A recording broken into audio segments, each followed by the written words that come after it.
Hello and welcome to episode 181 of Controller Club, the friendly face gaming space, a podcast where three friends from three continents share in one love, and that is video games. On today's show, from Mario to Mass Effect, we are going to be diving into our most anticipated video game adaptations. But before we get to all that, let's introduce ourselves. My name is Kleinfeld, and alongside me today are two of my best friends in the whole wide gaming world. First, coming to us from across the pond, it is the digital art daredevil himself, Tom Drew. Tom, how are you doing? What's going on? Yeah, I'm doing good. At the time of recording, I think they're now calling it like BFCM, which is basically just Black Friday, Cyber Monday. Basically, that whole weekend of deals going on. Luckily, I picked up a deal in the video game space. I picked up Clair Obscur for about a third off of the usual price. So, finally going to play that game at some point and see what all the fuss is about. Physical? Digital? Where'd you get this thing? Physical. Yeah, I got Nice. a physical. Yeah. Okay, good. Any other deals? Any other Black Friday indulgences, Tom? Mostly just like gifts for people, Yeah. that's the sort of thing. But there may be some Pokemon related stuff, but we won't get into Oh, that. We oh won't get boy. into Of that at the course. top of the show. Let's keep it, That above board. that oh god you heard comes from our journalist extraordinaire, Australian abroad, Canadian in training, Lauren Rouse. Lauren, have you gotten in on the Black Friday action at all? No, I've restrained myself. Just similar to Tom, buying gifts mostly for others, gifting for others, not for myself. We never That's what assume. this time of the year is all about. As you can see behind me on the YouTube feed, on what side? There we go. There's the tree is filling up. There's stuff under the Christmas tree this week. So slowly but surely, we are filling out the wish list and all of that. But that's not what we're here to talk about today. We're here to talk about video games and, more importantly, video game adaptations. And our friend Tom Drew will be taking us through all of that. So, Tom, I'm going to hand you the reins. I'm going to give you the wheel. You are in charge of the show now. Guard it with your life. Let's get into it. The video game adaptation hype ranking 2025 edition. God, I'm scared, but we're gonna do this thing, and yeah, so we're talking about a bunch of video game adaptations. This is something we've done previously on the show. We did this last year, where we kind of just basically rattled through a lot of the different video game movies and television show adaptations that we have kind of on the horizon, and just seeing how like kind of excited we are. We've got a lot of like updates from stuff we talked about last year, as well as a bunch of other new like IP that's come into development. So I thought it would just be like a fun chat to talk about what's happening and are we looking forward to it? Because we've really seen a massive kind of increase in like video games being the next kind of IP that's just being, I guess, mined relentlessly by Hollywood, I guess, because you have your comic books, you have your other kind of IPs that are like they're still kind of going for the most part, but this is kind of the new frontier, and I think a lot of like Hollywood execs are realizing this, and there's a lot of stuff to make stories out of, which is cool. But I just want to, before we dive too deep into it and kind of break down what we're actually going to be doing, how are you guys feeling just about like video game adaptations as a whole at the moment? Because we've had like a long history thing of uh, you know they've not always been that good. So we're kind of in a new era of like some of these are good, which is fun. But how are we feeling about them currently, and also looking to the future of like where video game adaptations are going? Lauren, how do you just feel about all of these movies and shows in general? There's definitely been a huge increase, even in just the last year. I was looking at the ones we did last year, and some of those ones we're still waiting on. Some of them like have seasons that we won't even cover today because there's just so many to that are happening right now. It's definitely the new comic book movie or whatever you want to call it, like video game adaptations are the thing right now. Personally, I think it's a really fun niche. Like, as somebody who likes video games, it's cool to see them gain attention and these stories be like recirculated for other people to enjoy. There's definitely some apprehension with certain stories and in wanting them to be done justice, but at the same time, it's like if you like really love a book and it had a terrible adaptation, it's like, well, the book's always there for me, and that's kind of the same with this. So I think we can have hopes for some things because there have definitely been video game adaptations done right that we have enjoyed. But then you got to prepare for disappointment because sometimes they don't get it right. They definitely don't. I mean, I guess it is similar to like you mentioned the comic book space. There are going to be good comic book movies. There are going to be bad ones. But at least I think we're in an era now where I think a lot of projects have a good shot of like being given the like enough attention and care where like new audiences will be drawn in, but like also the hardcore like fan base will be satisfied as well. And you know, we've seen them take different like approaches with like direct adaptations like The Last of Us, or more kind of loose adaptations with like something like the upcoming Resident Evil movie, which is like set in the world but doing its own kind of separate thing. But Klein, I'll go to you as well. Like, how are you just feeling as a litmus test on how we're feeling with video game adaptations? Well, I think like both you and Lauren, like I am obviously a video game fan, so seeing these stories come over and more people getting to experience them is very exciting to me. I think since the last time we did this, which was around this time last year, and Was I'm our pretty first sure YouTube video.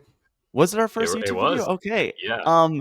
And then I think the two of you did it the year before, so like this is something we've done every year of Controller Club so far. And I think in the last 12 months, the biggest change that I've seen is this kind of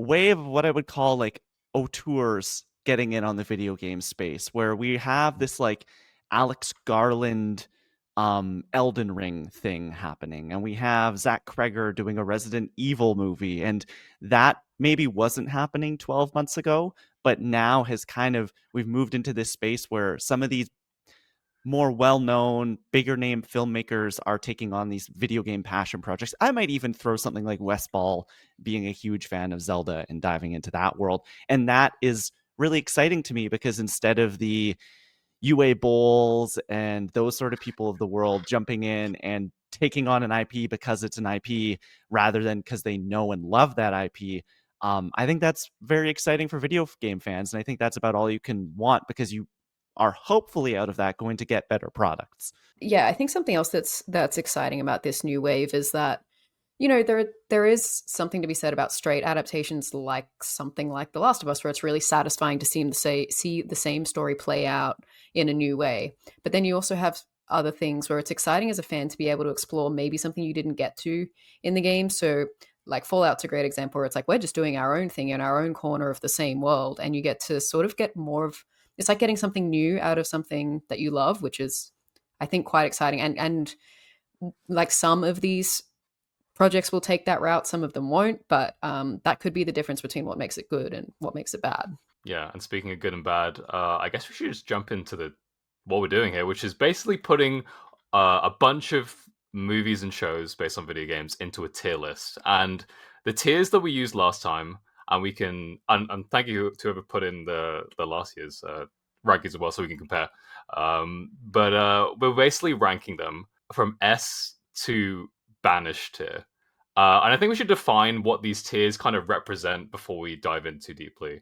So I'll just run through them, and I'll see what you guys think about where my head's at in terms of how we categorize these. But to me, S tier is like a movie or show that we want to see and we're pretty confident in. Like, we're pretty confident that it's gonna do well, be good, and like it's our highest level of excitement. A tier is like we are excited, but maybe not to the same degree as like an S tier project. B tier, I'd say, is like we'll go out and watch it, and we'll perhaps enjoy it, maybe not enjoy it. C tier is like basically in the middle, kind of like I could take it or leave it. Maybe if it's on, I'll check it out, but I'm not rushing out to see it. D tier is sort of like I have no interest really in this at all. Don't really care to watch it. And Banished is, I don't want this to exist. I would rather this thing is smited from the face of the earth. So that's kind of where my head's at. Is that kind of what you guys think as well, or is there any kind of adjustment to how we kind of recognize these tiers? That makes sense to me. I mean, it's funny looking at this tier list that we have up here in the document and seeing some of the things that we were talking about a year ago, or just, I guess, a little like 15 months ago, let's say, and where they have landed now. Like seeing like with you what you just described, Until Dawn in the B tier, or Secret Level in the A tier. It's funny. Look, I mean, even Last of Us season 2, which had its ups and downs and has been this very divisive thing, as an S tier thing. Looking back on that now, I think we would still put it there just because it is it is The Last of Us. But then you have like Minecraft is the only banished title from last time, and arguably you could say of everything that's come since the last time we did this was the most successful, I guess. It's hard to quantify how successful a TV show is, like monetarily wise, but like on a movie front, like Minecraft cleaned up. It was the theatrical cultural moment of the year so far for a lot of people, and so I think that that's kind of interesting to look back on these things now that our hindsight is 2020 and go, man, were we right? Were we wrong? I still haven't seen the Minecraft movie. Maybe that's how I'll spend my afternoon today and Oh, really God. decide, does this deserve to be on the vanished here? Wow. Jeez. It's also interesting, like looking at this list, like because we have a whole bunch of titles we're going to talk about today. Some of these we're not even going to cover because there's so many now. And these ones are like, I forgot that these were in development because there's just been either nothing's happened with them or, yeah, they're kind of probably still in the same position because we've had no news on them. Well, this is the thing. I think like if there's ones we really want to talk about and you guys want to bring up, absolutely go for it. But I've got a list here of stuff, and we might not even get to all of these because there's even still quite a lot that I've written down here. But we basically have a list of like the surefire things that we know are happening. We might have seen a trailer for them. We basically just know that they're known quantities essentially. Then we have kind of like the stuff that's more in the ether. That's like either gonna start filming soon or it's gonna it's basically like it's on track, but it's not over the like that hurdle yet. And then we have the more kind of ethereal stuff that's kind of like what you were saying, Lauren. Stuff that's like in development that isn't like we're basically not sure it's gonna happen or not. Like, and there's a lot of stuff that's we might see, we might not. Who knows? But shall we get into it? Shall we dive into this thing? Yeah, I'm interested where you're gonna start things. Like, like Yeah, I don't know. where does the like what's the benchmark? Like, where are we setting things? Because this first project is gonna kind of like dictate, okay, is it below or above this? Like getting that first thing on the board. Well, I mean, considering considering where it landed last time, I kind of want to start with the first one we have on the list I have here, which is the Super Mario Galaxy movie. We obviously have gotten a trailer for this now, so we have a little bit more to go off than we did last time with the kind of Mario sequel. But we know Rosalina's coming. We know Yoshi's in the movie. We know Bowser Jr.'s in the movie. We know a lot more kind of about what they're doing to build off of the first film. We talked about it like a little bit in terms of like the trailer coming out and our thoughts on that, but I'm curious to see like where we would put this in terms of like how much we want to see this. Because I mean, I guess I'll reveal it here. Last time we put it at D tier, so is it going to be the same? I don't know, Klein. Where would you put this right now? Well, last time we did this, we didn't know what this movie was going to be. We just knew it was untitled Super Mario Bros. Sequel.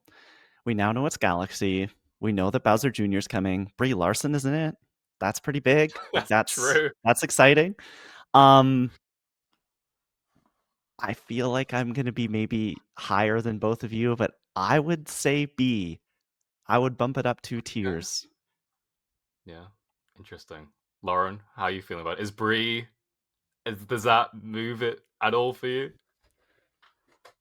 Yes, like simply because she is in it, I was willing to move it up a rank to C.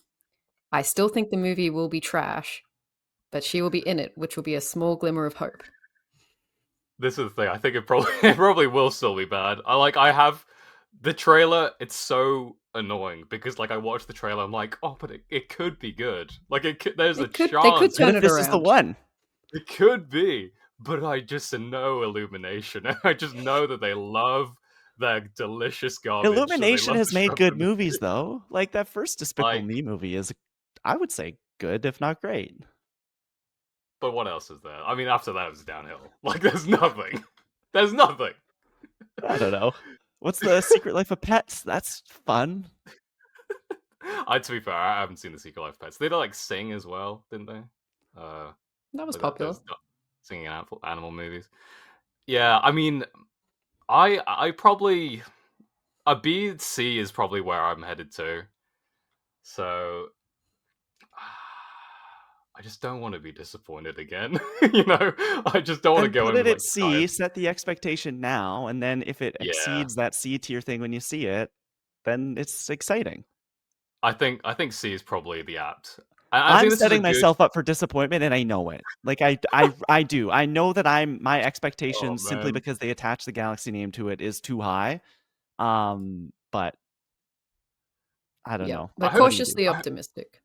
I hope for your sake that it's great. But I just Illumination, you never know. I mean, you well to be fair, I just said all their movies are pretty much trash, so you kind of do know. But like, um, they have good trailers. They are masterminds at that, so maybe it'll be good.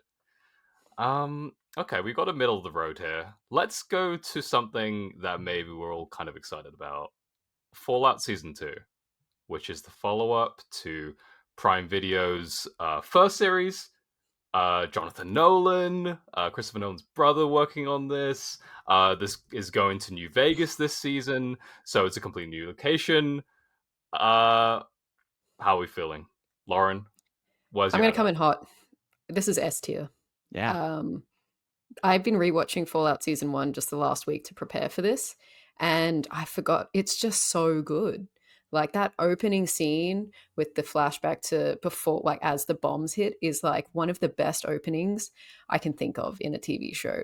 And this is one of those shows where it's like I appreciate it because it I was never good at Fallout games. I've said it before.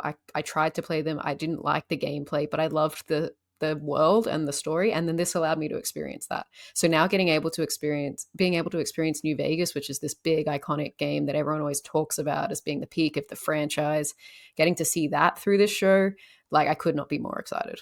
I feel the same way I felt last time. I think this is S. Like I think that they've proved to us with season one how special that this adaptation can be, and I think they really set the bar. Arcane I would put there as well, but they really set the bar for setting themselves in a story-based, like a franchise known for its story-based games, and not adapting one of those stories and having their own narrative that stands out um, to the level of Fallout 3 and Fallout 4 and Fallout New Vegas. Like I feel like Fallout Season 1, its overall narrative really does meet that bar set by the rest of the franchise. I think that that is really exciting. And right now, I don't want to like reveal my hand or anything. This isn't competitive, but right now, Fallout Season 2 is the TV wise, the thing I'm most excited for video game adaptation.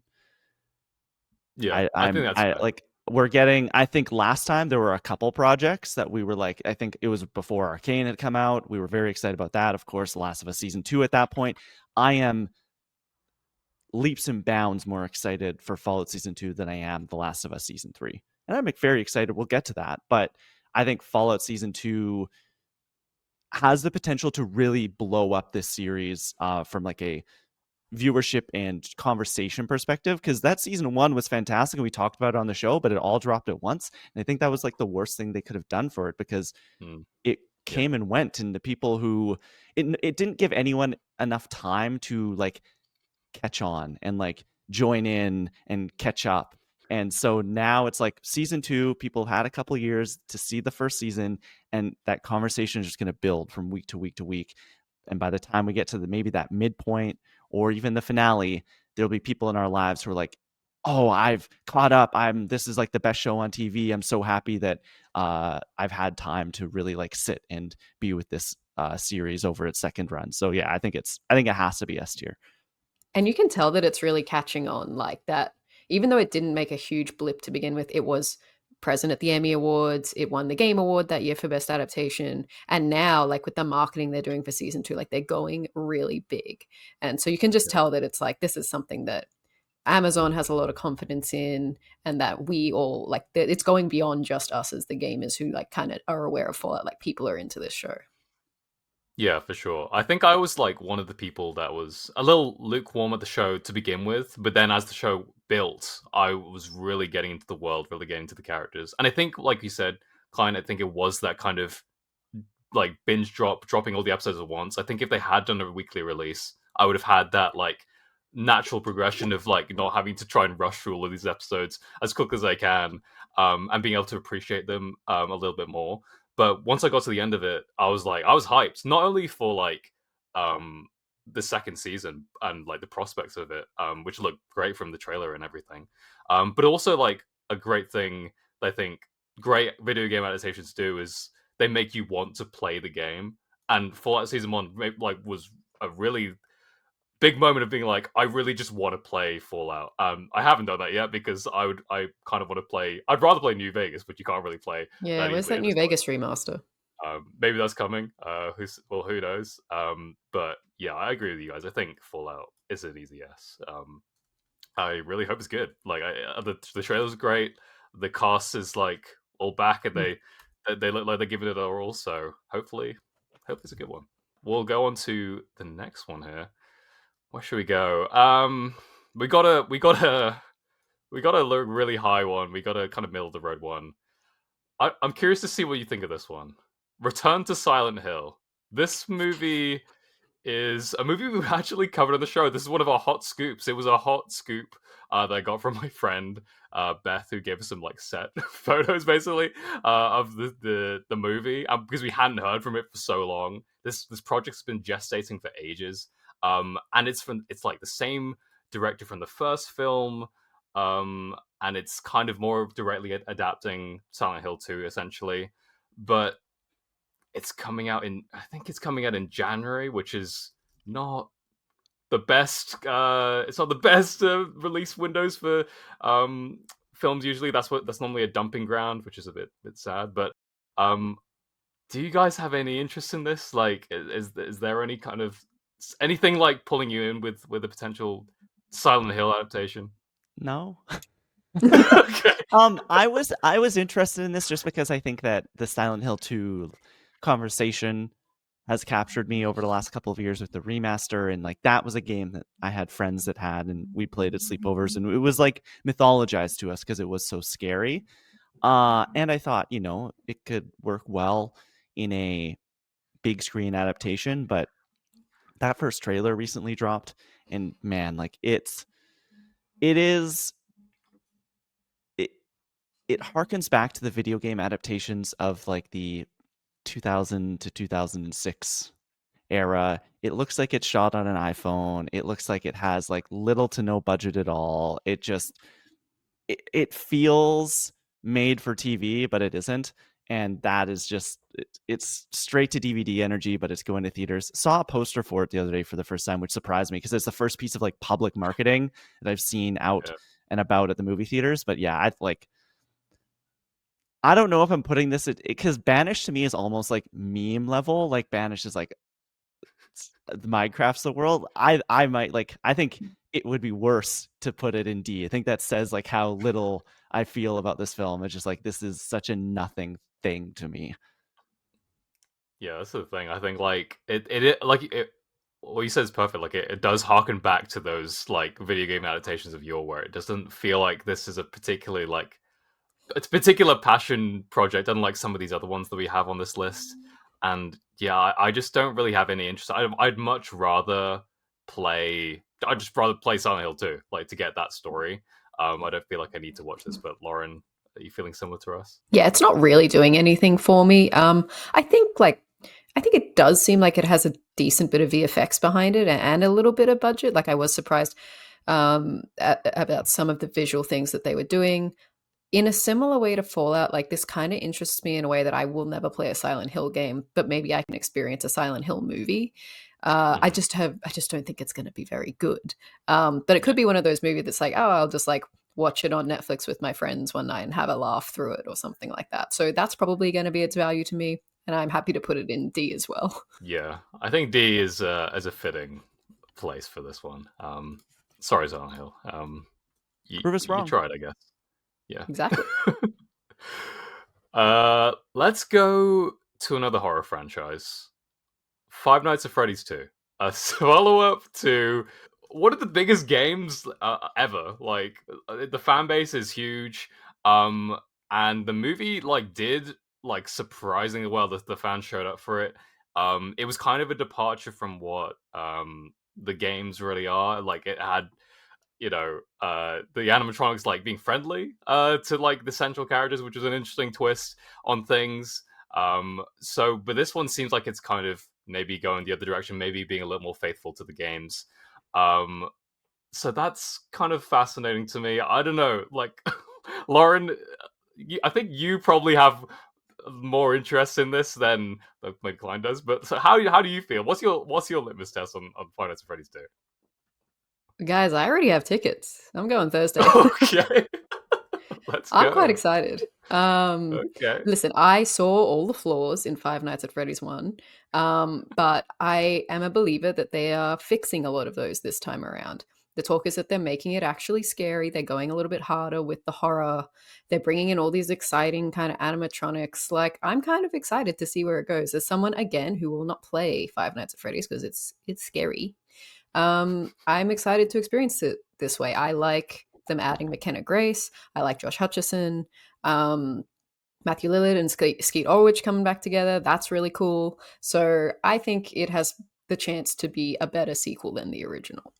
I think in terms of ranking, this is a fight I'm not going to win, but I would put it in A. Whoa, okay.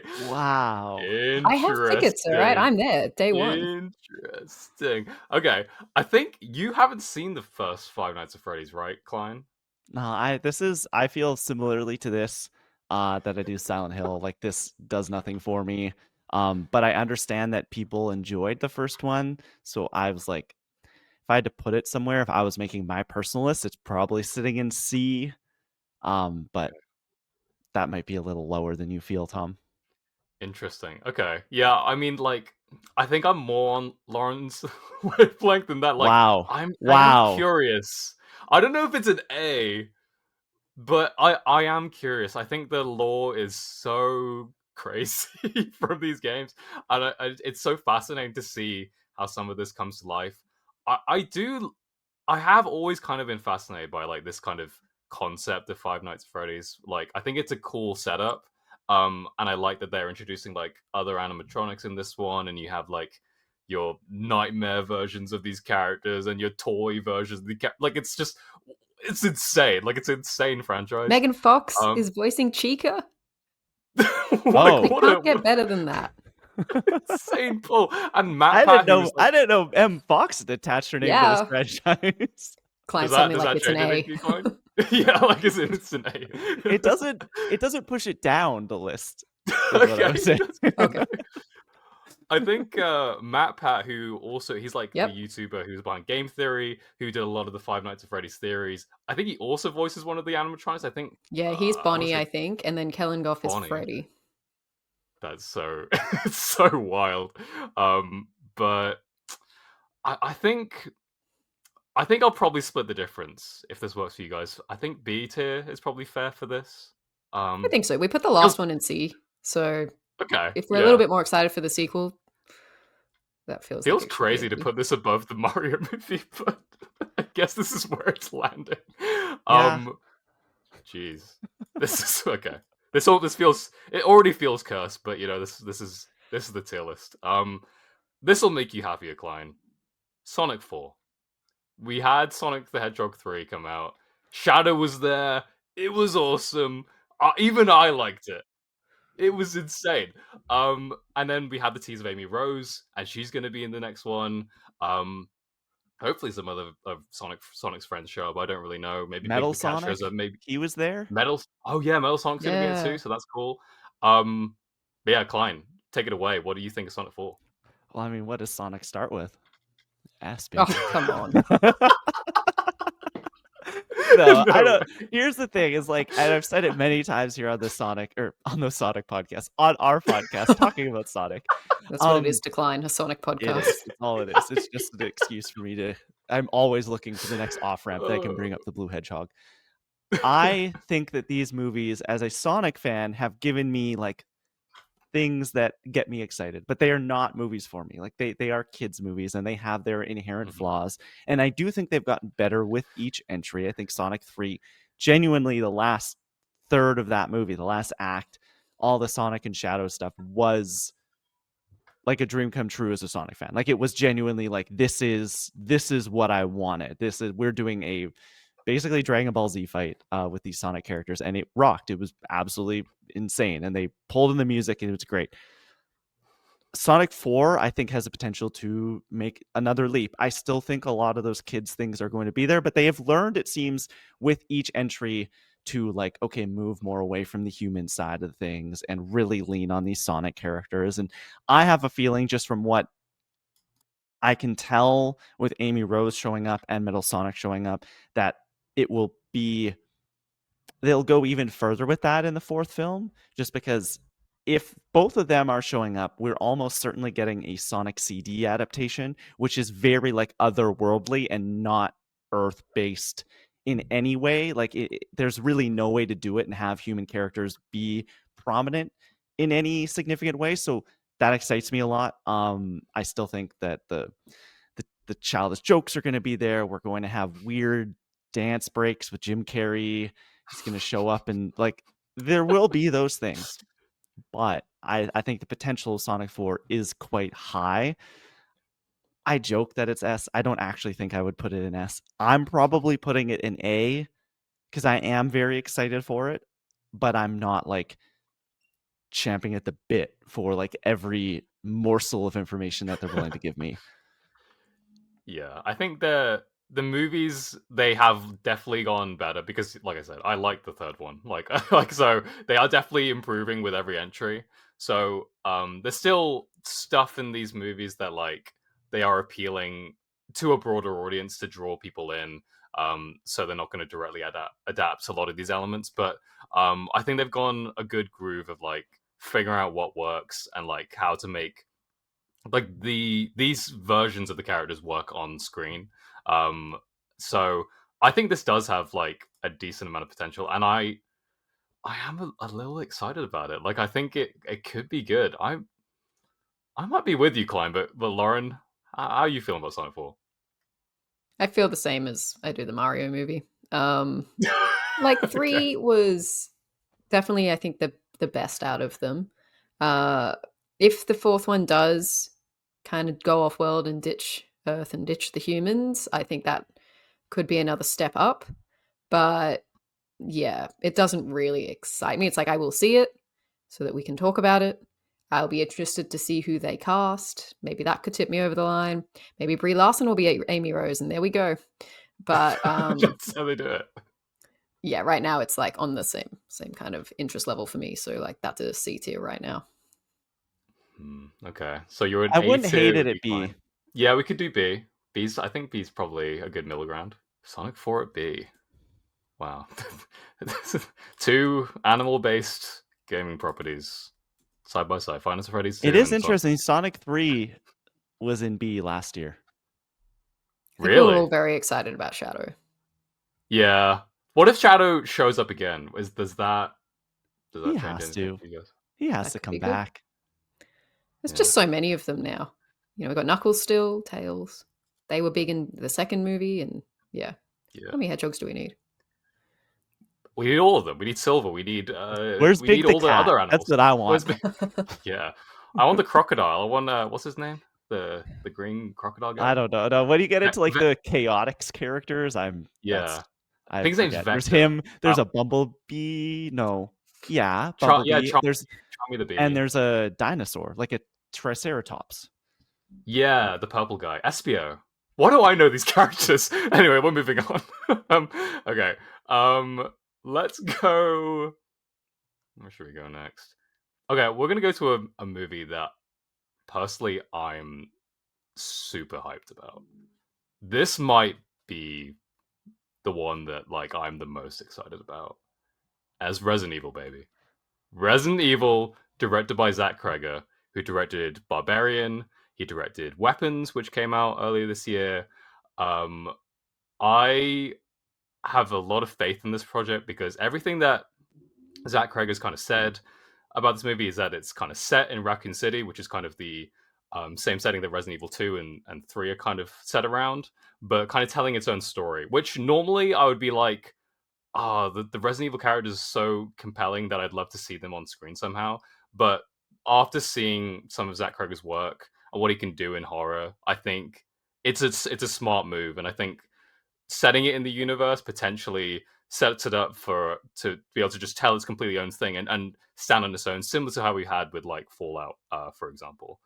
Um, so I'm I'm really excited for this. I would probably put this at S. I'm not gonna lie, but I don't know how you guys feel. Klein, what are you feeling? I am in the Zach Kreger camp.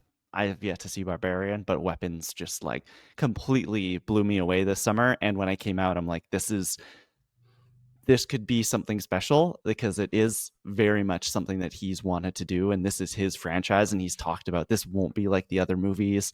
This is him making a true Resident Evil horror movie, which they've tried in the past. There have been some modern Resident Evil films, but I truly think that this is going to be like I don't want to say like prestige horror, but like it's going to elevate itself above those by a couple of levels. And so, yeah, I'm S or A. I think that this could be really, really something like another win for us video game fans trying to find those like those those I don't want to say diamonds in the rough, but like the successes have been few and far between in the past. And so like this could be another one that we add to our scoreboard is like this is one of the ones that, hey, like you so and so who's never touched a video game in your life, you would like this. Like this is going to elevate above the just like, oh, this is one for the video game fans. Yeah, especially the horror genre, because like we have Five Nights at Freddy's 2, but that's more like a fun kind of, romp of a horror movie. This seems like it's going to be like lean into those horror elements even This more is so. one of the biggest like names in modern day horror right now, attaching himself to a video game project that he truly wants to see come to life, which is really exciting. Yeah, definitely. But yeah, Lauren, was your head at with Resident Evil? What are you feeling? Yeah, once again, I think this is one of those ones that I will appreciate because I will not be playing a Resident Evil game in my life, but I will be willing to watch a movie about it and hopefully experience the story that way. And I think it is good to me that it's going to be an original story because I think that's going to give like Zach Kreger a bit of room to do his thing, which is great. I don't think it's an S tier for me just because I'm so unfamiliar with Resident Evil itself, but I think it shows a lot of promise and I am quite excited to see it come about. So I'd probably put it at A personally. Okay, I'd be happy to put it at A. I think that's Same. a solid ranking for it. Let's put it there. But if Leon Kennedy just show up, oh my god, it would be an S plus. It would go crazy. I do want this to be original, but like just seeing him, it would be nuts. He can't show up because there's no man on this earth pretty enough to play Leon Kennedy. That is very true. They'd have to. I mean, Chris Pratt. Yeah. Not this again. Not this. Let's go to another one. What do we have here? Let's talk about. Let's talk about another. Let's keep it horror. The Last of Us Season 3. I'm curious to see how you guys feel about this after coming off of Season 2. Obviously, I think we all liked Season 2 generally, but there were definitely things that we had qualms with, I would suppose. So I'm wondering where you guys are feeling with Season 3 and where that's headed. This is obviously adapting Abby's side of The Last of Us Part 2. So we're basically seeing her perspective. The kind of show has taken basically the same kind of structure that the game did, where it was Ellie's story first, and now we're seeing Abby's side of it. So we're continuing that story, but basically from a completely different perspective. So it's going to be interesting to see how much we see of some of these other characters, and how much we're like focusing on Caitlin Deaver's side of it, because she was in Season 2, but not very much, and now she's basically going to be headlining the third season. So that is interesting. But yeah, we'll go to you, Lauren. What do you think? Last of Us Season 3. This might be controversial, as all things with Last of Us are. I think it's still S tier. I know that they made some changes with Season 2 that we didn't fully love, but I still think that they did a really good job. I still felt like The Last of Us to me, and I'm not saying it's an S tier just because like I'm a Last of Us stan and I'll always support it, even though that is true. I'm actually just genuinely excited to see them do this half of the game and to see it come to life. Like, perhaps they had some issues with Ellie's story. I feel like there is a chance for them to still do right by Abby's story with Caitlin Deaver, particularly with Caitlin Deaver playing her. I think she was such a good cast, and I can't wait to see like her side of the story, and particularly like some of the moments we're going to have in Season 3, like the hospital, like Yara and Lev, more of the scars, all of that. Like I'm just really, really excited still, and it's just I will always be ready to return to this world and never not be excited about it, even if there are some apprehensions. Like I'm willing to take them at face value and believe that this can still be good because they did Season 1 so well, and I think we can get back there again. Yeah. I think the one thing that is potentially keeping me going is that all the stuff that you said, Lauren, like the fact that we have Caitlin Diva and we're going to see a lot more of her. I think that's really exciting, and all those moments from this side of part two, seeing that adapted, I think will be really cool.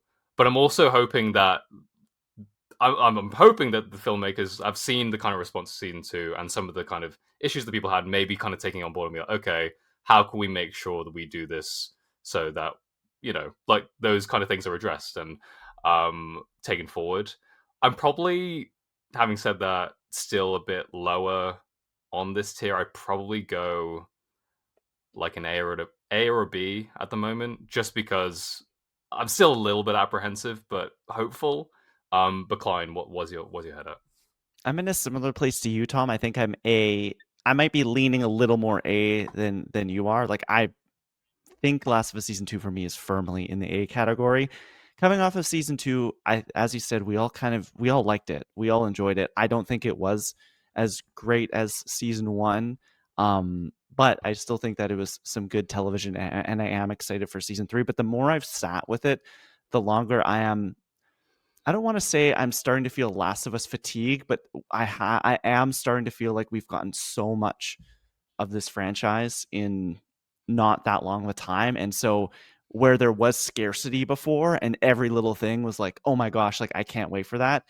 I do feel like it has become less special because we've gotten so much Last of Us, whether it be the remakes of the games and the remakes of the second game and the expansions and then the TV show and all of these things. I'm still excited to see Abby's story because that's like ultimately my favorite part of the Last of Us Part 2 game.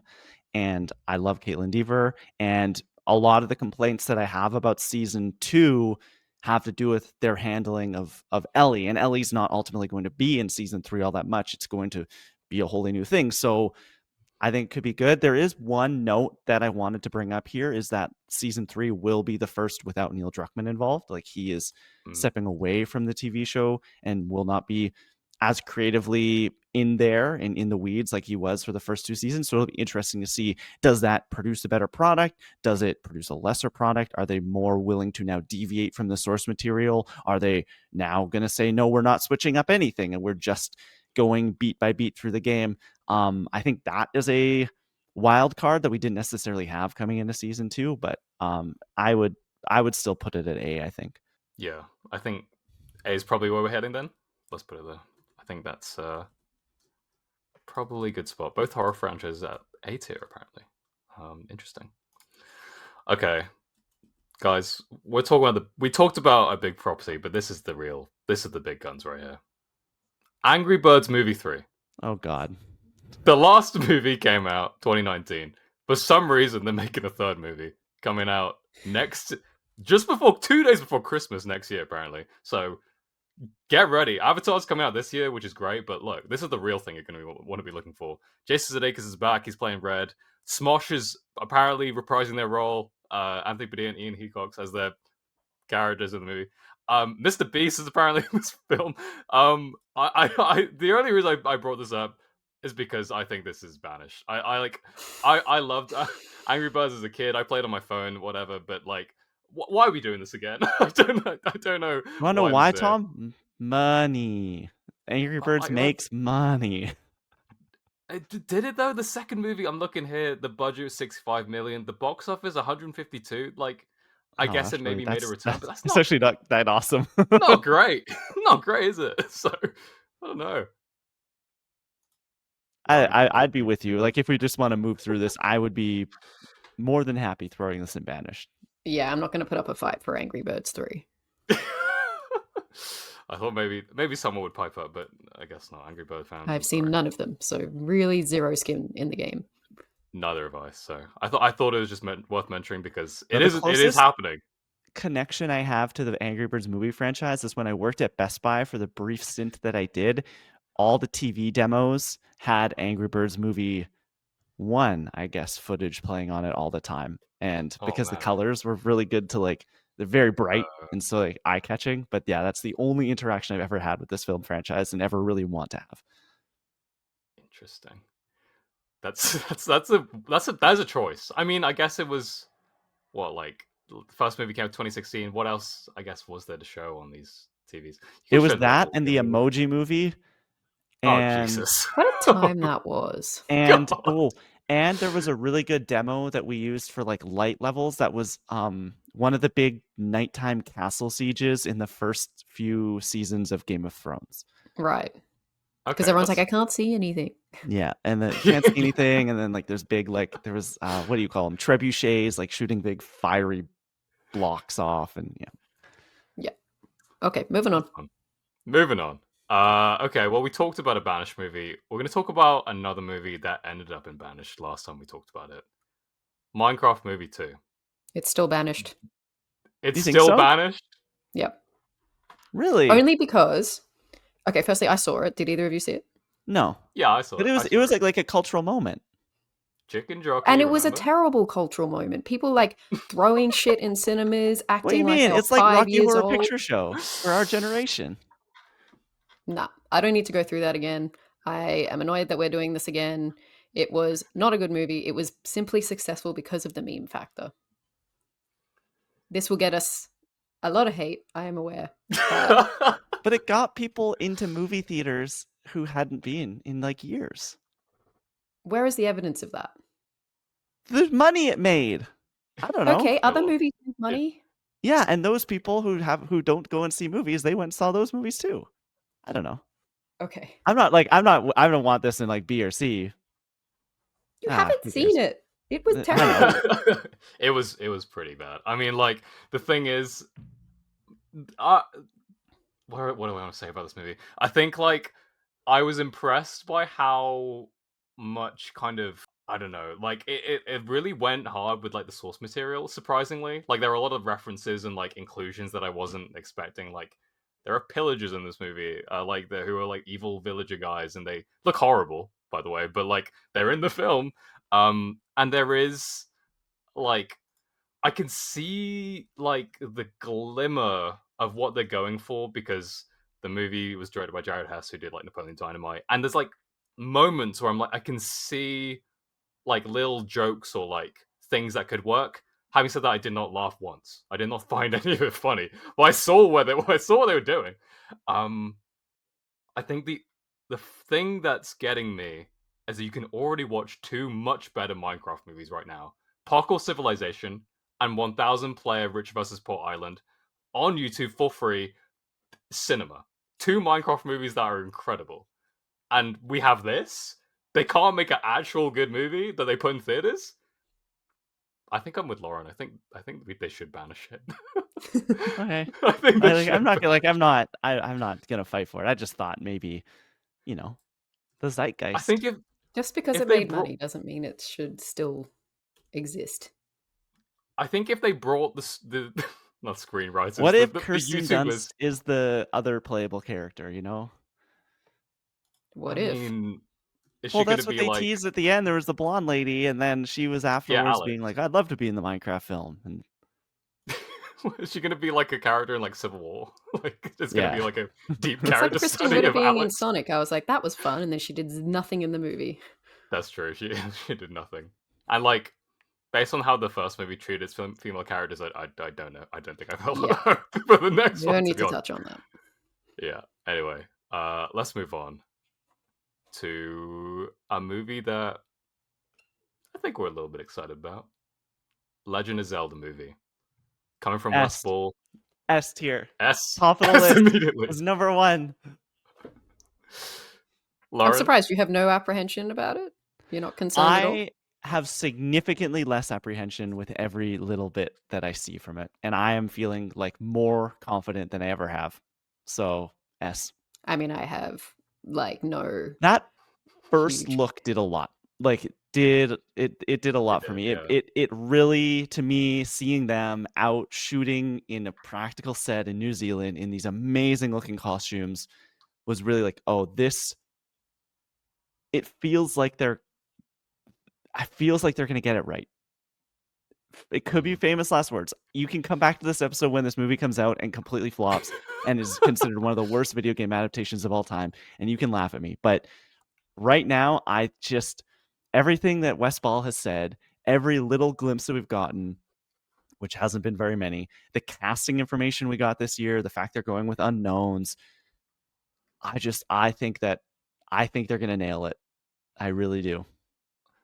I think like because I was one of the more apprehensive ones here because I've always wanted to be animated. I was worried of it being live action, like how this would work, what it would look like. Is Link just going to be wearing a shirt with the Triforce on it and they call it a day? But it wasn't even the look of the costume because that definitely did a lot. But I think the fact it was more so the casting of Dishan Lockman as who looks to be Impa in the movie. The fact that she's in the movie, and we don't know who else is cast in the movie. Maybe the rest of the cast is trash. I don't know. But like Jack the fact Black. that they are as Ganondorf, Chris Pratt as Goron, Darunia, it would be insane if they went that direction. But hopefully not. But like that casting, I was like, that is not what I thought of. But like, really, I thought a really smart choice. And maybe I'm at S as well now. Maybe I'm at S as well. I was thinking about it yesterday that by this time next year, we'll almost certainly have seen a trailer for this film. And like, I just couldn't stop thinking about that yesterday. I was just like walking around like, man, like a year from now, like I'm going to have seen not The Last of Us, the Legend of Zelda movie trailer. And it's going to be life-changing. That is actually crazy to think about. I mean, I hope it is for your sakes. I don't really have any like huge connection, the same connection that you guys do to Zelda, so I'm like just hoping that it'll be a fun ride to enjoy. So yeah, I'll take your lead. All right, Do it, Tom. Legend of Zelda because it's in S. Let's put it there. All right, got a couple more basically known quantities at this point. I guess we'll go with a show that we reviewed on this show, Tomb Raider: The Legend of Lara Croft, which is basically the animated series following basically like an adaptation of Tomb Raider. Haley Atwell as Lara Croft. We're getting a second season. It's coming out, I think, soon. It's coming out December It's 11th, like next which is week like or something. Yeah. a couple weeks. So like not too far off. But I don't know. Do we have any excitement for this at all? Klein, is this something that is gonna come like bring you back after the first season? I don't know if I'm excited. I'll watch it. And I'll get moments of joy out of it, I'm sure. I think the first season, hearing that Haley Atwell was going to be playing Lara's was very exciting. And the first season was good.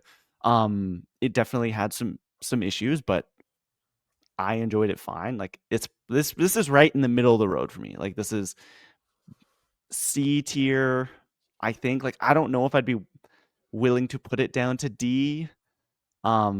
Because I think it's better than that, but I also don't know if I would be willing to like put it up to B even. Like it is just like very much right down the middle of the road. Yeah, I feel like Lauren, putting it in D would be like you're actively disinterested, whereas I'm like, I will be interested in it. I thought the first season was solid. I'm just not like, this could still be coming out. I just sort of forgot that it was happening, right? And then I was like, oh, okay, I guess I will watch that, but I'm not going to like feel like I need to watch it all at once straight away. And this is the end, right? Like this is the final season. They're only doing 2.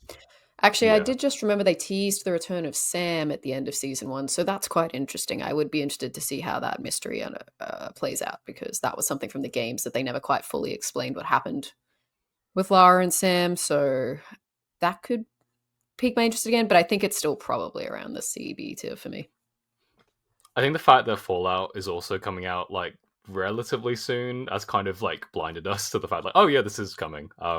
But yeah, like I'm similar to you guys. I think like I like season 1 enough, but I'm not like I will get around to this, but I'm not like rushing out to see it by any means. Like the fact that she fought a dinosaur at the end, that did pique my interest. Cool. So if she does more of that, do more of that. I think what would do wonders for this show is just like a slightly more interesting animation style. Because I think the voice acting is really good, the characters are great, the story is pretty good. It's just sort of like, it just sort of feels like a cartoon. We've gotten a lot of this like anime style video game adaptation specifically from Netflix. It's like, like this is put this up with Castlevania, put this up with I don't know. I think Cyberpunk Edgerunners separates itself, but like Splinter Cell, we just got Devil May Cry earlier this year. There's so many of them that look almost the same. Agreed. Yeah, it's a house style that I wish they'd like kind of break out from. Like if they got Except someone for like, Arcane.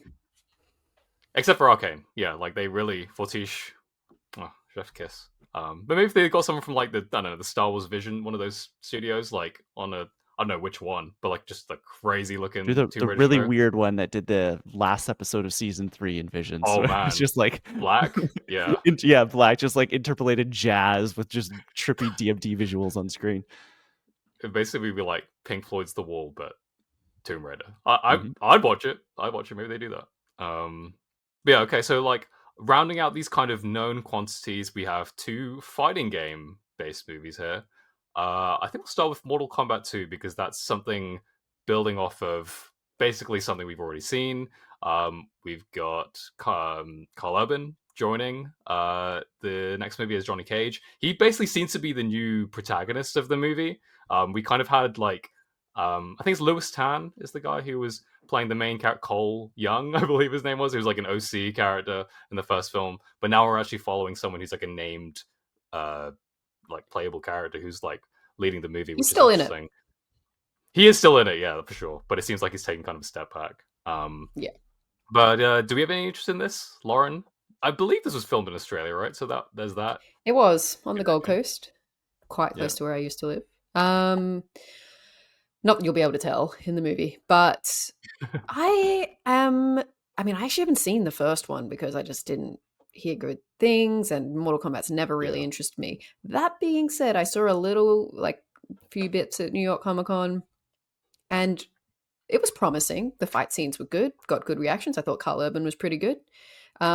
So that has my interest. Like, I'm more inclined to see this one than I am the previous one. And also, they've done this strange thing where it was originally meant to be out by now in like October or November, Yeah.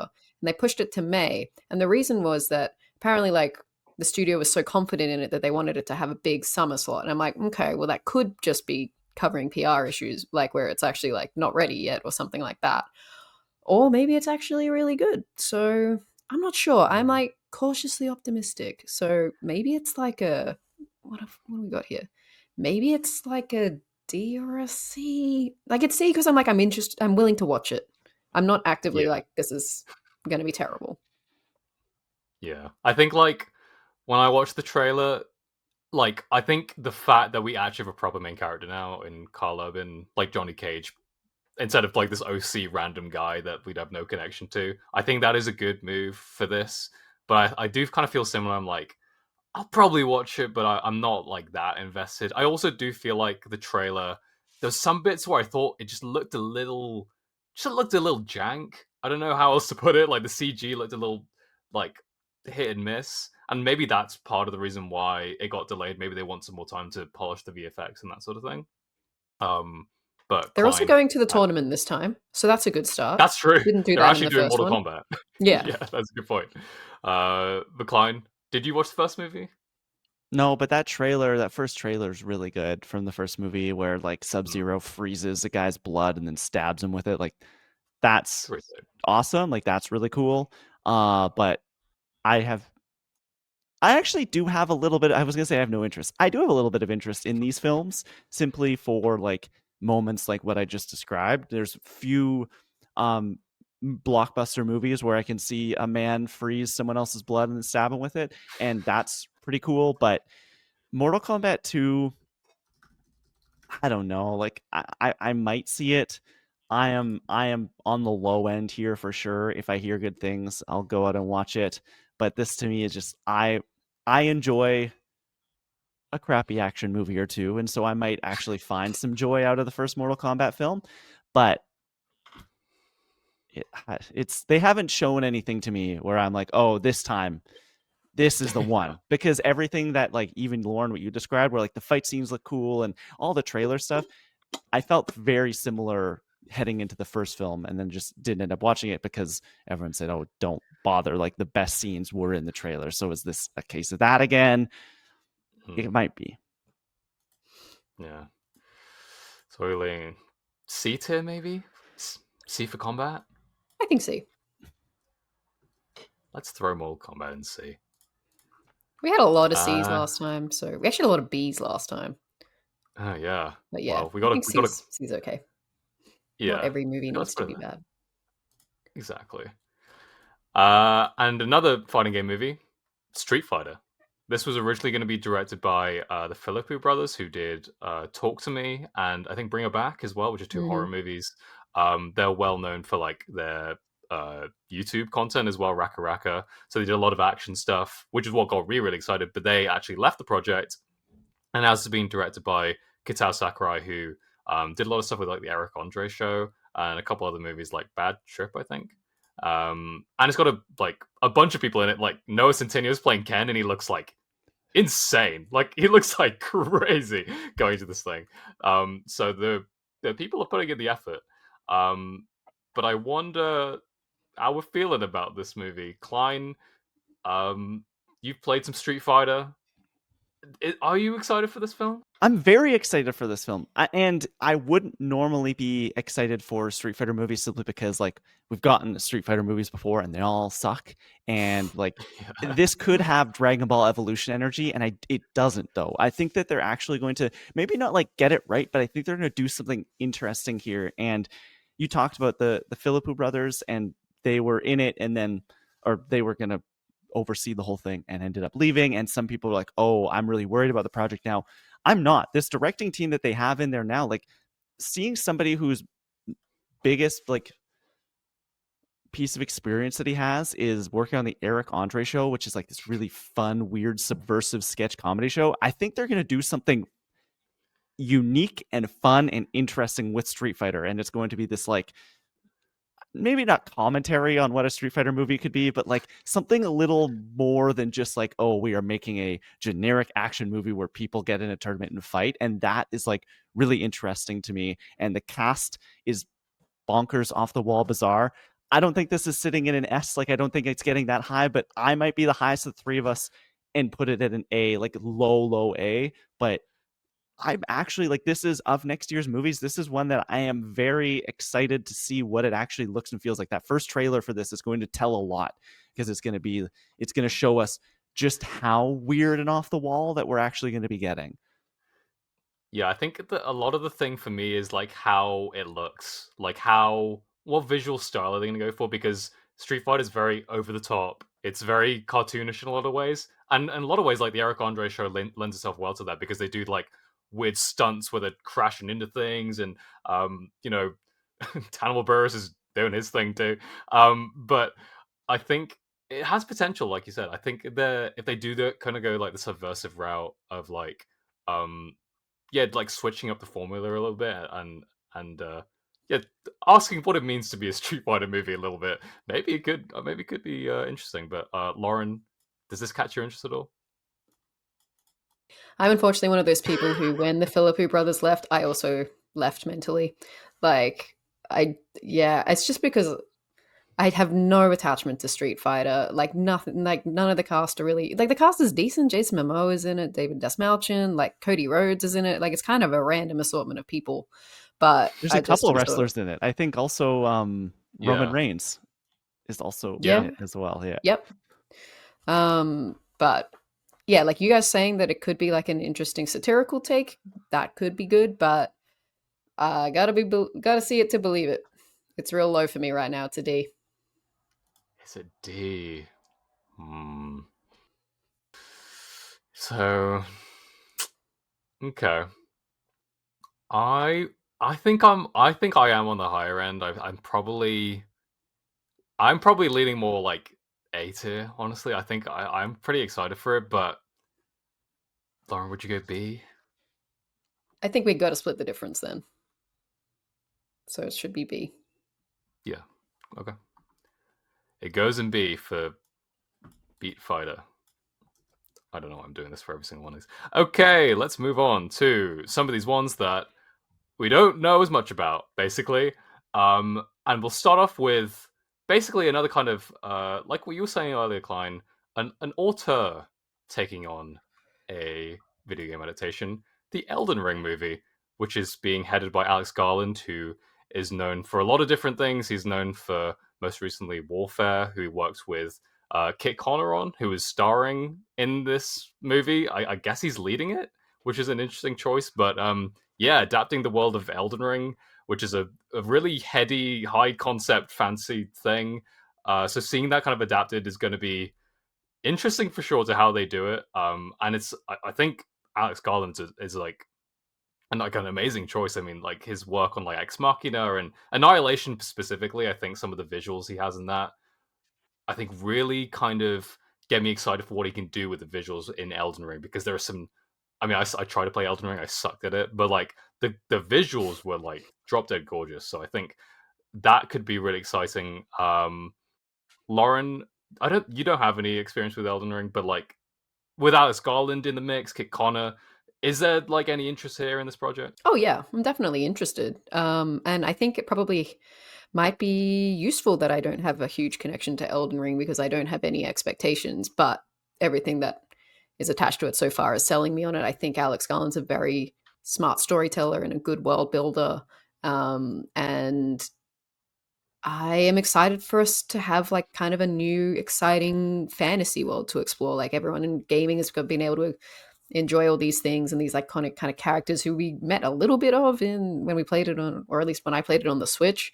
I was like, oh, this is kind of a cool land, but I don't want to just go through it and die 50 times. So seeing that as a bit more of a like a cinema journey, I'm quite excited for. I think that this movie has so much potential because of the blank canvas that like From Software games are storytelling wise. Like there is a story there and there is lore there, but it is so obtuse and written on some weird item descriptions and bizarre like things that you have to go and watch 3-hour videos put together by the wonderful Vatia Video over on YouTube and to really understand what's going on. And that to me gives this film like a great foundation to build upon because they can really do whatever they want story wise. Like there's a lot they could tell an origin tale of the world between, I'm forgetting what it is, in Elden Ring, the actual world that you're in. It could just be you could be the main character of the Elden Ring game moving through that sort of thing.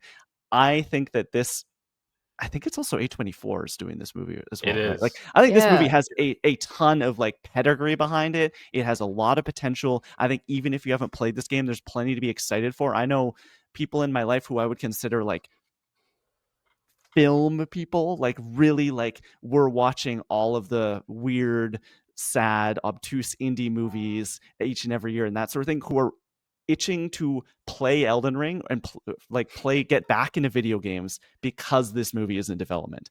And that is like super cool. So I think this is like, I might put it at S. That might be a little high for the three of us, but this to me has like a massive, massive potential. Like this could, I don't want to say this could be an award-winning video game movie, but like Alex Garland has that sort of Maybe. like resume behind him that who knows? We never know. Yeah, definitely. I think the pedigree is definitely there, and like I'm kind of with you. Like I think the potential is so high that I'm leaning S or A potentially. Like I think there is just like so much they could do with it, even if it's just like the tarnished, basically just like power scaling and fighting these bosses as like I don't think they're going to adapt the whole of Elden Ring. I don't think you can do that in like 2 hours. But it sets itself up to like, okay, we do a couple bosses in like the first movie, maybe then we can build up to like Radon and Melania and like further down the line, maybe if that's where Alex Garland wants to take it. But yeah, so I'm on the higher end too. Lauren, what do you think? I don't think it's quite an S for me. I would be happy to put it in A. Okay, A's good. A for A24, so that works out You pretty are well. going to do It it is every time. cool. It's very cool that A24 is like dipping their toes in this That space. is intriguing, yeah. Because And they're it's also not the doing the only Death thing. Stranding movie. Yeah. And they're doing, well, we might get to it in a minute, but there's a reality show that they're also developing, which is fascinating. But yeah, let's talk about that. Actually, let's just jump right to that. They're making an Overcooked reality series. A24 is working with Netflix to do, I guess, a reality competition based on Overcooked. I'm not really sure what the format is going to be. Like, I guess you're just going to throw a bunch of randoms in together and they're going to try to cook together. I don't know how it works, but Is there any interest in this, Lauren? I mean, I Overcooked? love Overcooked the game. Yeah.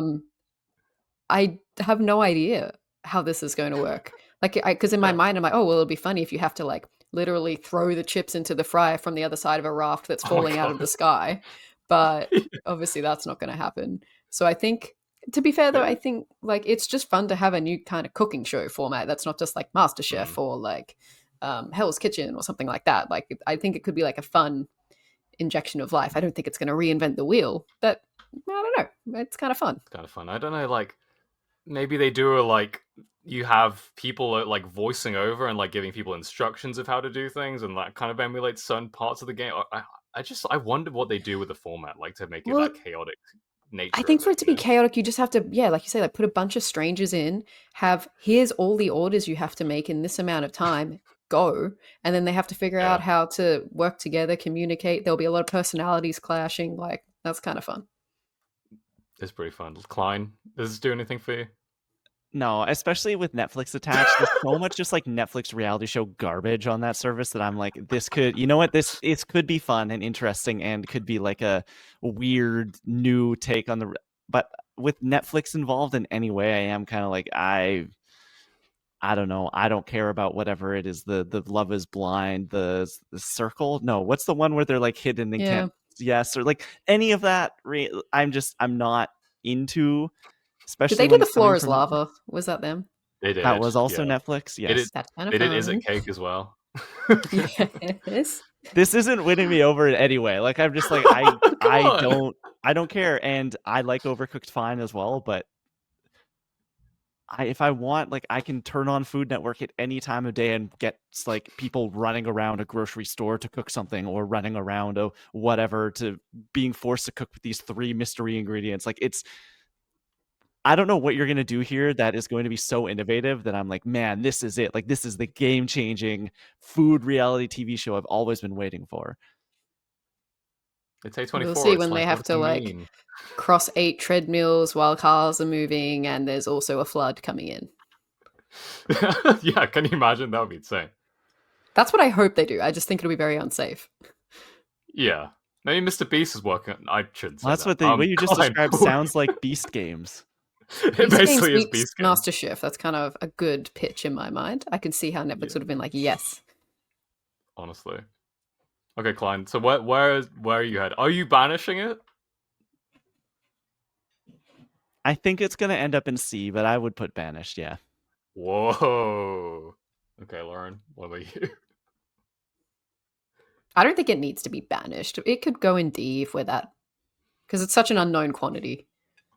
Yeah. I think ultimately, like, the prospect is interesting, but, like, ultimately, am I going to watch this? Probably not. Like, there's so much reality crap on Netflix that I just don't engage with. Although Love Is Blind it has got its hooks in me, I'm not going to lie. Wow. Let's go to another show. Moving on. I just had to process what you said. I heard it and it didn't hit my brain, and then I was like, wait, what did Tom just say? No, yeah, it's fine. I'm showing a different side of me today. Let's keep it on Netflix. Assassin's Creed. Apparently, this is still happening, and maybe they're filming next year. So we got an update this week, actually, that Toby Wallace, who's in Euphoria and The Bike Riders, I'm actually not too familiar with his work, but he's basically going to be a series regular in the show. I don't know if he's going to be the main character. It says he's going to be the co-lead according to this Deadline report. But he's in it. Apparently, it's set in Italy, and production's happening in Italy next year.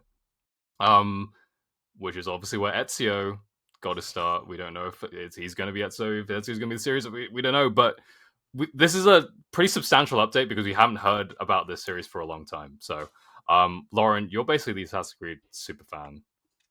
Does this update do anything for you? Like, are you more or less excited from it? Yeah, I am. It's exciting that it's actually finally moving.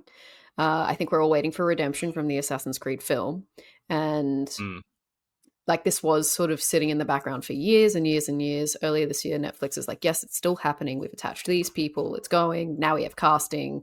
We have rumors of filming in Italy. Like it looks like it's finally happening, and they're starting with the big thing because why would you wait?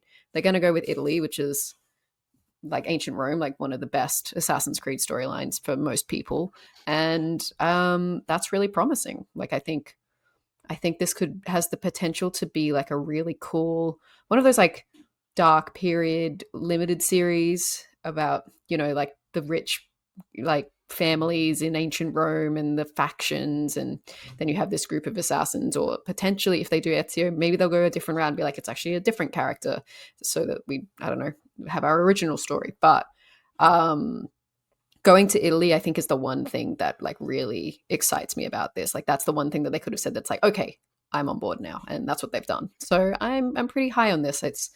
It's maybe not like an A excitement just because I'm still so burned from the movie, but Yeah. it's a completely different team, so we can like have faith that they will do something different with it. So maybe it's a B.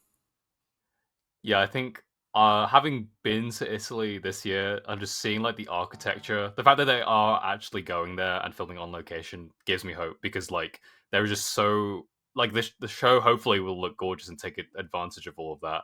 Whether they do Ezio's story or it's his like, I don't know, his brother like Pezio or something. I don't know. Yeah, They do a that's what's different gonna thing. happen. But it has potential. I think like the fact that Netflix is involved, I'm always, like you're saying, Klein, like I'm always wary like when Netflix is involved, because you can have something really great or you can have something that's like not given enough love. But I'm sort of in the middle as well, I think. But Klein, Assassin's Creed, what do you think? What Lauren just said sounds really cool and really interesting, and to me is like, man, that could be like an amazing HBO drama. But then I come back to like, this is an Assassin's Creed series, so is there modern day stuff? Like, do we get Abstergo stuff? We almost surely do, which that I almost wish that this was just like an unnamed, no IP, gripping assassin story in ancient Rome, because I really Yeah. don't care for the Abstergo stuff in any way, unless they're going to be like, hey, guess what? We are doing Assassin's Creed 2, and he's the co-lead because we're also casting a Desmond Miles, and we're like, we are just doing Assassin's Creed the games. Then I might like my curiosity is piqued. I don't know if I'm like actively You're more passionately interested if interested. they do Desmond? I would be, just because that's the only Abstergo like modern day stuff that I've ever actually had some semblance of connection to. Right. Because I If it's feel going like to the be common complaint is Abstergo in general. Like I'd be happy for them to just oh get yeah, rid of that.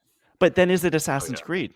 Would Ubisoft even Yeah. sign off on that? You think so? I don't think so. Yeah, I Like, think it's still Assassin's Creed because you have the particular like the Templars and the Assassins and that Mm. story separate from the Abstergo stuff. The characters, Ezio, like the actual like plot events is still Assassin's Creed. but that's not Abstergo is what just like a Ubisoft distraction. says is Assassin's Creed. Like that's but like I think that's what we all see it as. But like Ubisoft, they why do they keep forcing modern day Abstergo stuff into the games?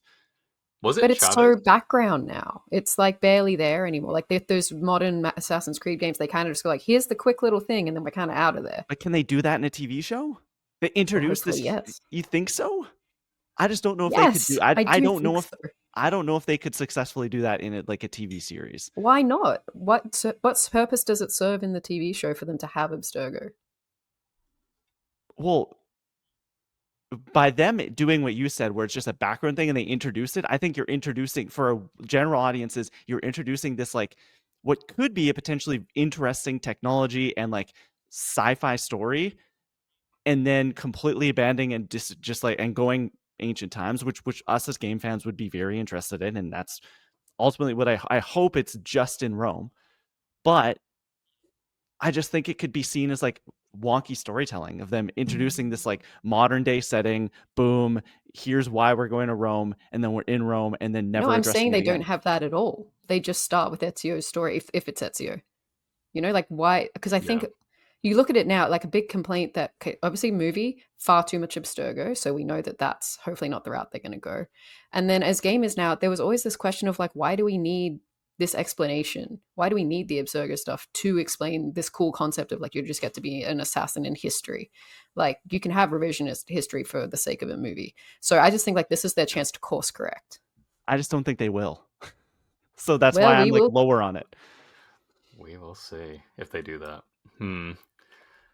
I Yeah, I don't know if Ubisoft's funny. Like, will they let go of that? I hope they do, because like you said, Lauren, I don't think they don't need to do it. Like, they didn't need to do it in the first place. The piece of technology that's taking you back in the past was your PlayStation. You know, like, you don't need like the Animus to take you back to the past. So your TV can also do that. So I hope they just sidestep that all, and it's just like it's just set in olden times, and I think that would be the better for it, because there's so much, like you said, the Templars and the Assassins, the whole rivalry. There's so much like lore there that they can draw on to keep that compelling. And even if they want to do it like an anthology, like they don't have to use like the Animus to continue that. They can just use like, okay, we're now doing the Templars and Assassins in this thing, like they have been doing the games, but they don't need to touch on the modern day stuff. So And then imagine like their final yeah. season is like, okay, this is modern day. Here's how the Assassins and the Templars are now. And you learn that, oh, here was this character who was in the Animus doing it in all the past 5 seasons. Ties it all together. Yeah, could work potentially. I'm probably gonna go. The Netflix factor holds it back, so I probably would go B. But what do you guys think? I'd be I'm happy with C B. or D, but if you guys agree of B, it can go there. Done. Let's go. Let's do it. Assassin's Creed and B. All right. Okay, let's go to. I think we'll go to Far Cry, which is another news story that came out this week. And Lauren, you probably know about more of this than me, because I'm not as involved in the Far Cry franchise. I've not played much of the games, but this is coming from Noah Hawley, who recently did Alien Earth on Hulu and FX. And he's coming to this, and I hate this. Rob Mack, he's changed his name to Rob Mack. Yeah. It's odd, isn't it? His name's Rock McElhenney, but for some reason he's now going by Rob Mack from Always Sunny. But he's I guess developing this. Is he in? He's starring like, in it the too. show? Yeah. So that's fascinating. So I wonder what they're going to do in terms of that. But Lauren, you probably have more insight into this as a Far Cry diehard. What do you make of this project? I think this is great. I was so excited to learn about this that I think particularly the Noah Hawley factor, like just having seen him do what he did with Fargo, do what he did with Legion, that Marvel show, and most recently with Alien Earth, I think he is the right person to bring this to life. Like similar when we were saying like Alex Garland shows potential for Elden Ring, I think this is the same for Far Cry. And the idea that it's just going to be an anthology, you get to go into the like, I mean, that's what the games are as well. Go to these crazy worlds and get embroiled in these weird stories with different factions and great villains. I think that's going to be the most important thing, is like these really interesting characters. And I think like Noah Hawley's a really great character writer, and I think that's why this is really going to stand apart. So I was just super excited about this, like to be able to finally see, because we had the Far Cry movie, I want to say. Was there a really old movie that was in the era of bad video game adaptations? Yes, there was. Yeah. Yeah. And then there was the anime, I think that was like the Blood Dragon thing. Blood Dragon one, yeah. Oh yeah. Yeah, which I think was well received from what I It was remember. good. Yeah.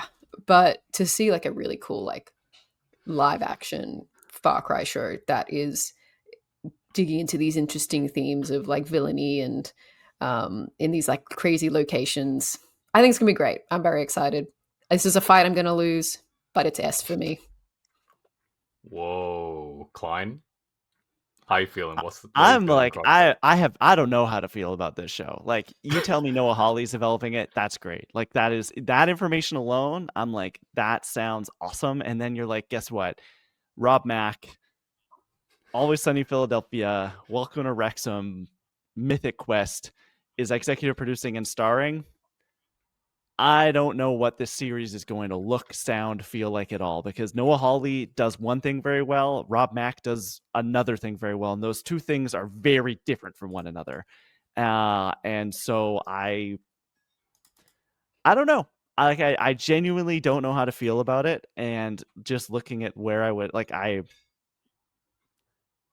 have no idea where I would want to put it. Like, I want to hear what you think about it, Tom, because I'm just like, I'm kind of still like reeling from the information that this was announced and the way that like with the people involved.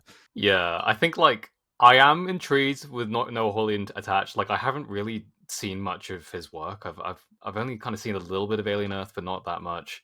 But like the fact that he has worked on such like prestige stuff before, like I think that is exciting. The Rob Mack factor is fascinating. I really love him in Always Sunny. I think he's so funny. And I don't know, I do get the feeling that like he might be holding on us. Maybe he could play a good villain. I don't know. He's got the eyebrows for it at least. Like when you see him, like he does the crazy eyebrows thing, and he looks so like weirdly psychotic. I think that could maybe work in a Far Cry setting. I think this partnership kind of makes sense because he did Mythic Quest, which was with Ubisoft. Far Cry, also a Ubisoft game. Right. That's true. But there's like a weird sadistic comedy element to Far Cry that I think he could fill in the blanks for. Sure. So that's Yeah, where that I makes feel like sense. he is an interesting choice for sure. But this could be his chance to be like, oh, I can be serious too. Yeah, so I think it's got something to it. I like I don't have that connection to Far Cry as much as you guys do. So I probably put it. I wouldn't. I don't think I'd put it at S, but I'd maybe put it at a B. Just I'm sickly fascinated, just because it's such a weird collaboration, but it sounds kind of. It could be awesome. I don't know. It's FX too, which like FX has a really Yeah, good hit rate. Like they've they do good been stuff. for the last few years, they've to me have like almost been the kings of streaming just because everything they put out seems to be great. I just don't know. I might be with you at B. Like I am interested, but I don't know enough to put it any higher. That's fair. Again, it's an unknown quantity. I think this will be the next Fallout. That is my hope Ooh. for it. That is my dream. That Wow. is my prediction for it. But until we see it happen, it may fall over. Who knows? So many of these Yeah. things do. Good. But for now, Yeah. I'm very confident in it. Okay. Should we put it at B for now? I think that's probably fair.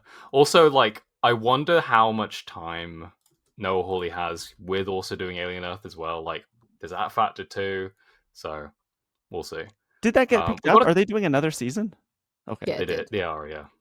So yeah, that's happening.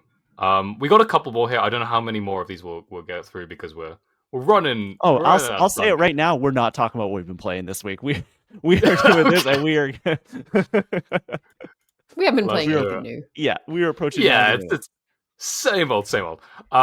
Okay, let's talk about another series, Mass Effect. Some are saying this might be the next Fallout.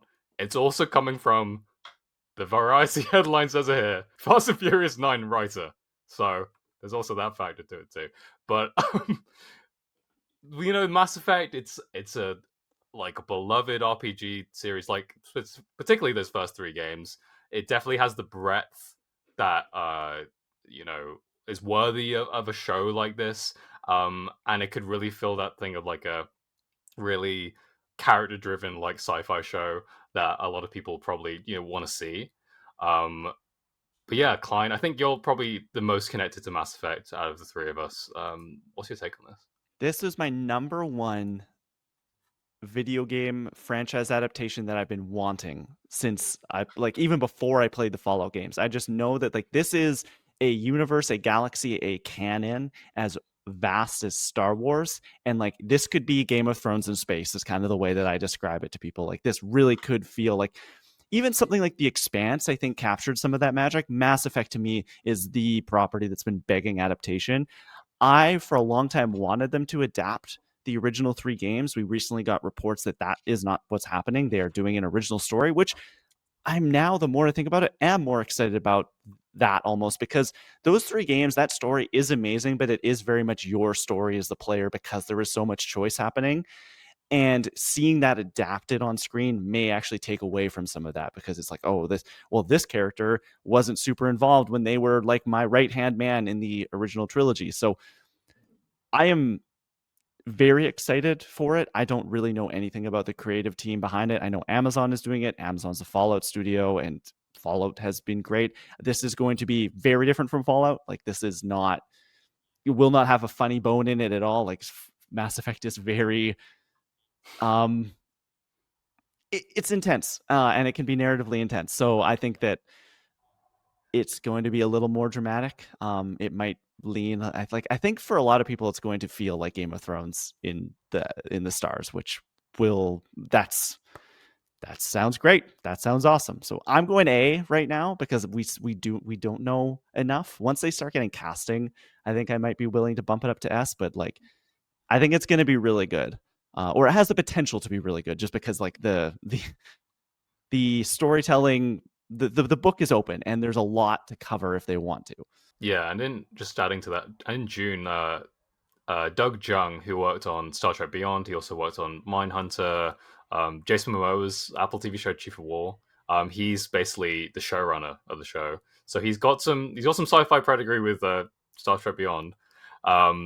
So that's interesting. But yeah, Lauren, is this doing anything for you? Again, like similar to Fallout, like I'm excited for this to like introduce me into this world, into this worlds of games that I haven't experienced before. I think what this is missing is like a really big name attached, whether that be the star, be the writer, be the producer. I was just looking at the list here. This guy who was the writer, although I don't know if it's now changed, like what you just said, Tom, but Fast 9, maybe not the Yeah. best example of his work.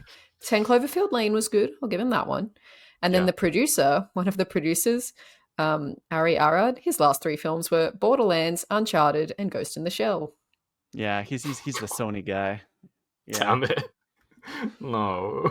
He's Come on, also man. working So on anyway. Zelda. Look, there's room for redemption, I'm sure. But that's where I'm a little bit like, it could go one of two ways.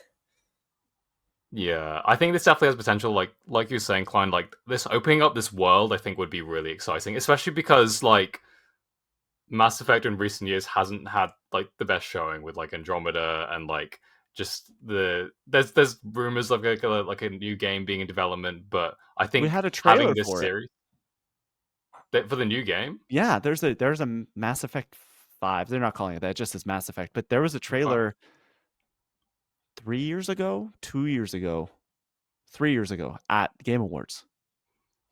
I don't even remember that, but that's Neither do I. mean, they're working on a new But game, sure. which is Yeah. But yeah, I think diversifying this franchise, I think, is a good idea. Like getting it into a series. So I'd probably put this at a B because I am fascinated. I've always wanted to like get into the Mass Effect franchise, but Lauren, where are you leaning at the moment? I think B as well, just because for like similar reasons to Far Cry, it's like we don't really know what this is going to look like. Like it has real potential in the world of the game, but we just needed them to act on that. So yeah. It was 5 And years ago. Oh, there you go. 5 years ago. Jeez Louise. December 10th, It's 2020. been a while. But yeah, I think probably B tier then. Let's go for that one. Let's go for a movie this time. PlayStation working on a couple more movies. Horizon Zero Dawn getting a movie now. Apparently, they were originally going to do a Netflix show, I believe, but that doesn't seem like it's happening anymore. So now they're doing a movie instead, and apparently it's dated for 2027. So, hopefully we'll hear some stuff soon, if that's the case. But they announced it this year at CES. And there's some other documents that suggest that they are kind of planning this for 2 years away, which would be crazy if this movie comes out the same day as the Zelda movie, like how Horizon Zero Dawn came out so close to Breath of the Wild. It would just be like poetry. It would rhyme, Would be funny. but it would be pretty funny. Lauren, Horizon superfan, how are you feeling about this now going from a series to a film instead? Yeah, I mean, look, the story of the Horizon games is not its strong point. So I think having it as a film is probably the right move. Put the budget into the VFX, getting the world right, and then making it a kind of more well-rounded story. I assume that they will adapt the first game. Makes sense to me. I need to see who's attached, who's doing it, like who's casting it, all those sorts of things.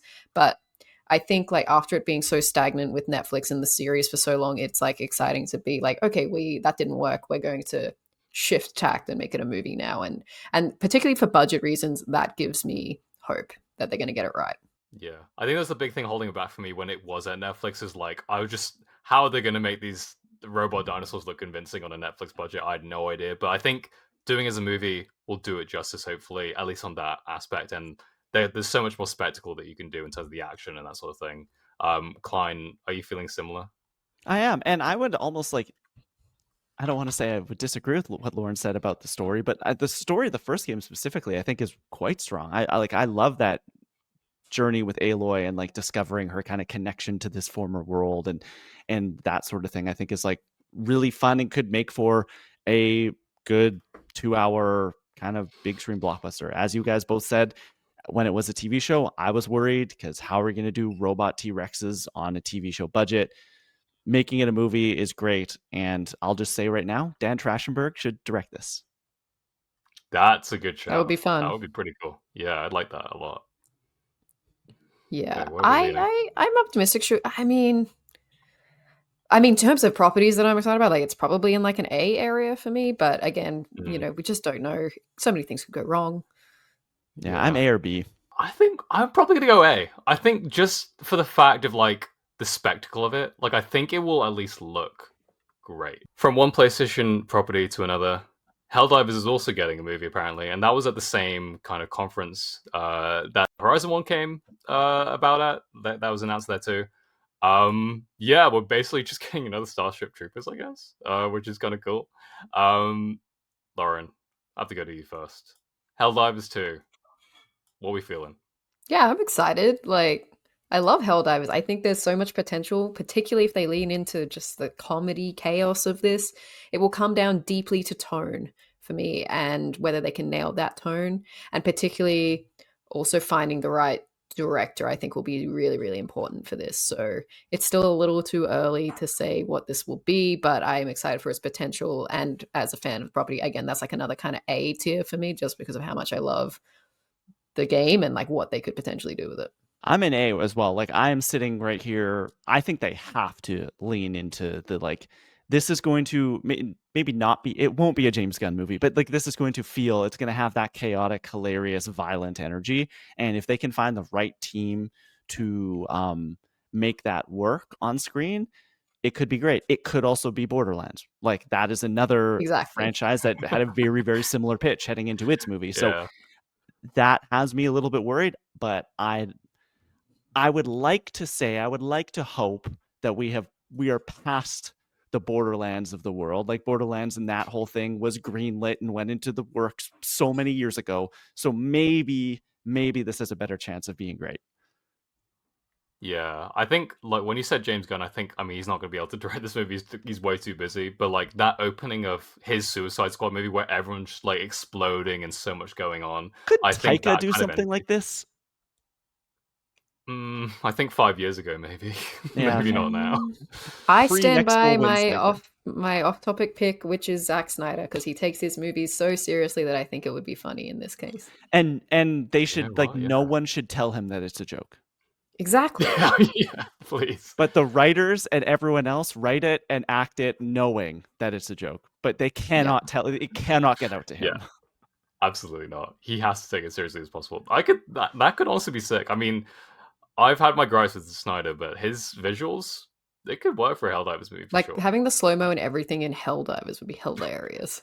Oh, absolutely. This is something that the Philippou brothers, I think, could do. Oh yeah, something special. I think they could do that too. I think with their if you watch some of their YouTube work, like it is quite funny, and they know how to direct action. Like they know how to do like super, super hyper violent action, and that could be a fun mixture and to show a different side of them for sure as well. Getting into this, yeah, definitely. So we go A. I think it's A. Yeah. All right, let's go A. Sweet. Look at this. The accused Sony ponies putting Horizon and Helldivers in A back to back, knowing nothing about them. Well, let's put it to the test with another PlayStation franchise. God of War series coming to Prime Video. Another PlayStation franchise. Is this going in A? Let's see. There have been some like casting rumors of potential characters that are going to be in this movie. It does seem like it's going to be based off the Norse stuff, so the 2018 game, which is cool. They're filming next year. Reports saying in Vancouver, Canada. So over by backyard. which is it's kind of exciting. Maybe you'll get a glimpse of it, Lauren. But yeah, I don't want to keep continuing the Sony shill allegations, but Klein, God of War. It's not going in A because it's going in S. I think the God of War TV series has super high potential. It's a Prime Video project as well, and they've proven that they're willing to throw money around at projects that deserve it. And I just think like this has the potential to be this like truly stirring fantasy epic. And especially if they are adapting that first Norse game in that first season, sign me up. Put as much money as you can behind it. Get some really great actors in there. Get an awesome creative team and make something special. Because I think that this could be The Last of Us season 1, just like on the fantasy side of things, as opposed to like the sci-fi horror side of things. Yeah, I'm also not going to dispel any rumors of our shilling because it's S for me as well. Like this story is just so good in the games. It's hard to imagine how you can kind of, I mean, of course they can mess it up, but I think that they won't with the team they've got going. Ronald D. Moore is the showrunner. He did Outlander. He did, I think, Stargate, whatever, one of those. Battlestar Galactica? That's the one. Thank you. And so he's like really good at world building and character development across like and adapting these kinds of stories for the screen. Also, because it is filming in Vancouver, I've heard some things through the grapevine around how this is going to go, and it's very exciting. So it's S tier for me. I've got no qualms. It's also S tier. Like it's got to be good, right? Like I think after Fallout, the fact that that looks so good gives me so much more faith in this. Like because that was the big concern, like whether this is able to be adapted. I guess the next concern is like, how is Kratos gonna look visually? Like, are they gonna be able to adapt that hulking man into live action? It's a similar thing with Leon S. Kennedy, right? Like, how do you do that? But I think they can make it work. I think we should just keep the Sony train going. But although this, I don't know how you guys are feeling about this. I kind of grouped it together. But Death Stranding has a couple different adaptations at the moment. It's got an animated thing. I couldn't tell if it's like a movie or a show or a short. I'm not too sure, but it's called Mosquito, which is basically like this 3D anime inspired art style for this story that's set in the world of Death Stranding, but it's kind of doing its own thing. And they've also got a live action movie with A24 that's also happening with Michael Sarnowski, who was the director of Quiet Place Day One. And yeah, that's basically all we know at the moment. We don't know how much of the game is going to be adapted. Apparently, the movie, the A24 one, is going to be an original story as well, with new characters and locations set in the Death Stranding world. But Klein, Death Stranding, what do you make of it? Can't believe I'm doing this, but I think this is also an S tier for me. I just think that this world has so much potential. I think that this is another one of those, you're getting someone with pedigree. I think it's A24's making this movie. The TV show is going to be weird and bonkers, and Hideo Kojima is overseeing production of it, and like it's just going to be insane. I think that the movie here is like, this could be a huge A24 weird introspective sci-fi with just like great music and very interesting like universe to explore. I am wearing a Metal Gear Solid sweatshirt today, so I'm like not like my bias is on my sleeves. But this is one of the projects, this and Elden Ring, I think the two titles on here that I am like most confident in. That these are going to be at least something interesting and not at all what we've seen from the video game adaptation space before. Yeah, I think the fact that A24 is involved could take this to the next level.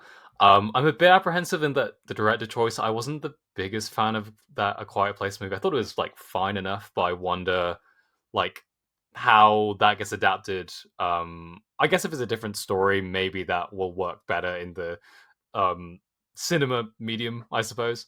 But I haven't even played that much of Death Stranding. I've put like maybe 10 hours into it, which in the grand scheme of things sounds long, but it's a very long game.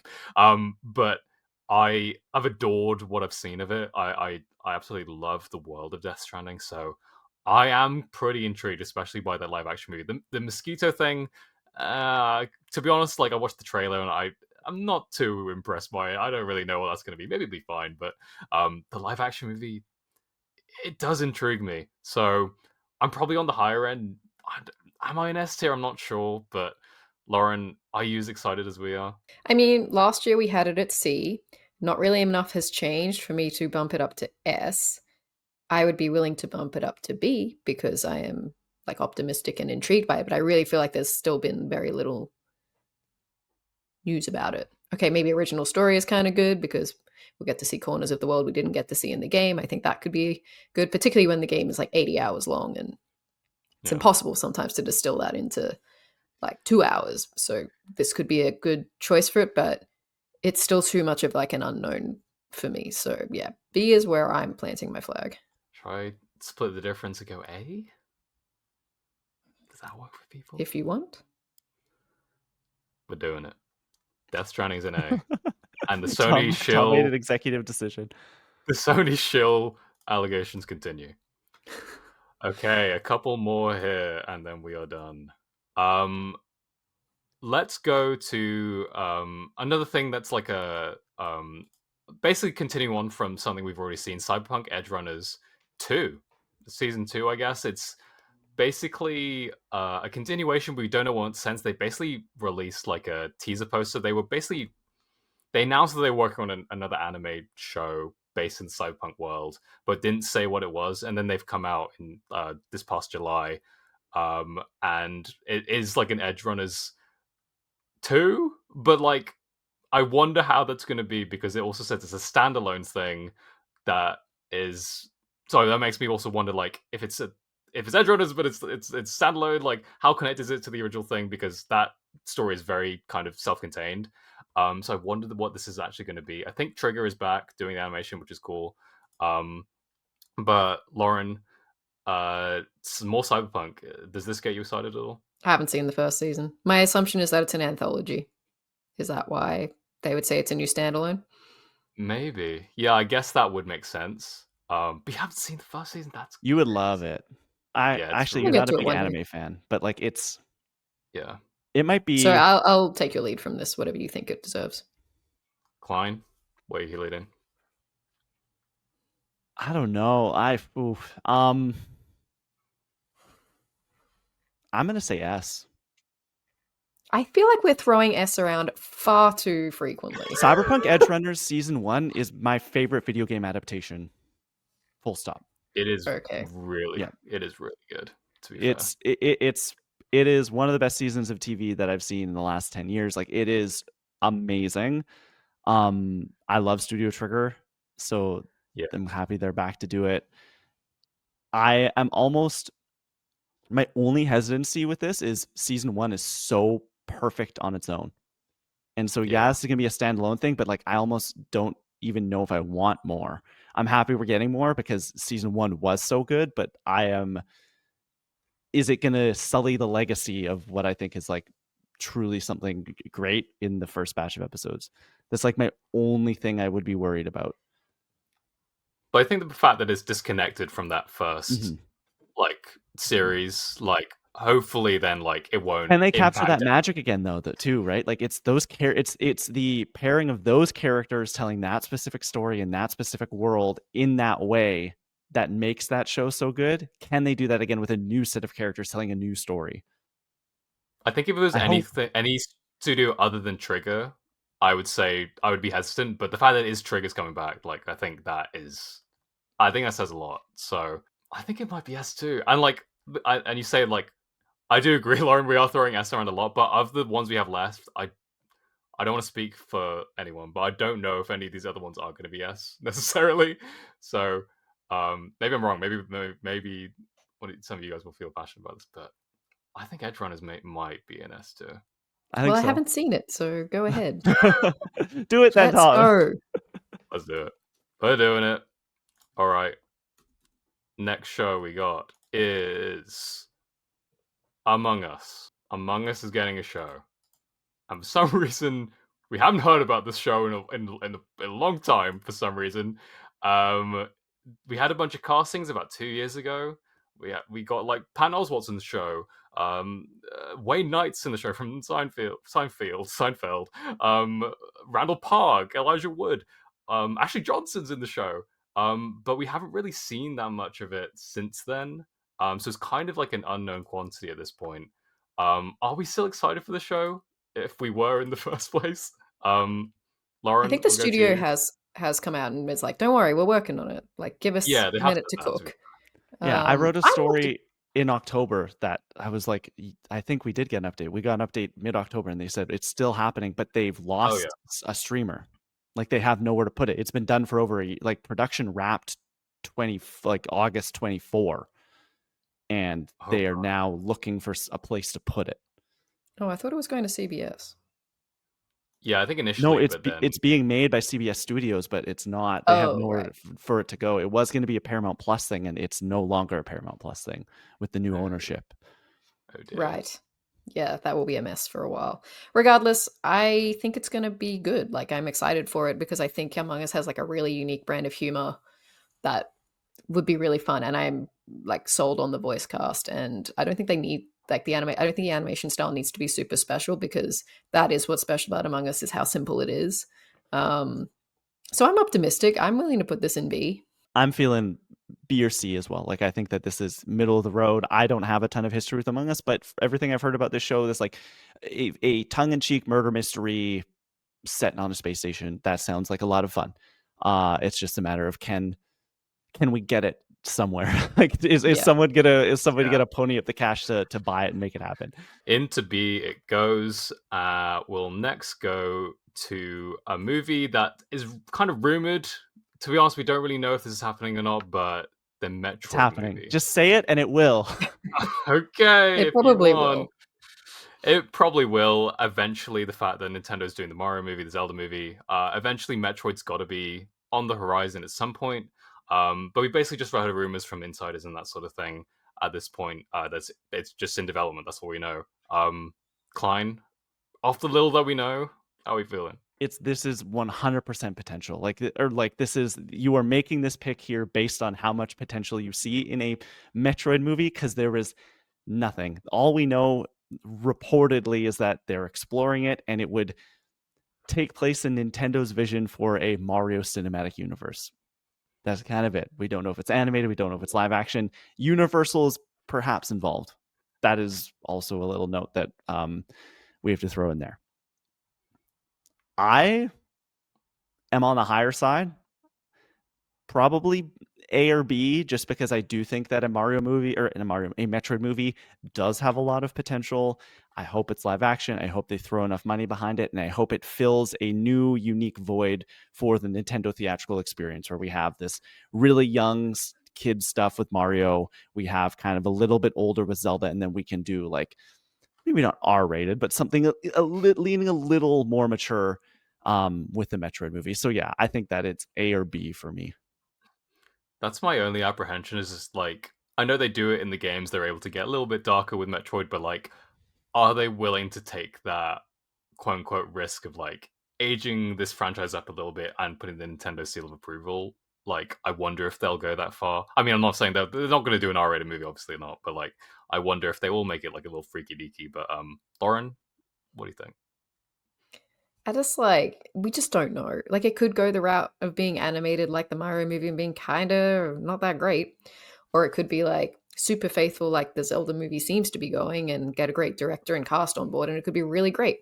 It's just that we don't know. Like I think there is potential, but there's also potential for it to go bad. If they cast Brie Larson, it's S tier. But for right now, it's like C.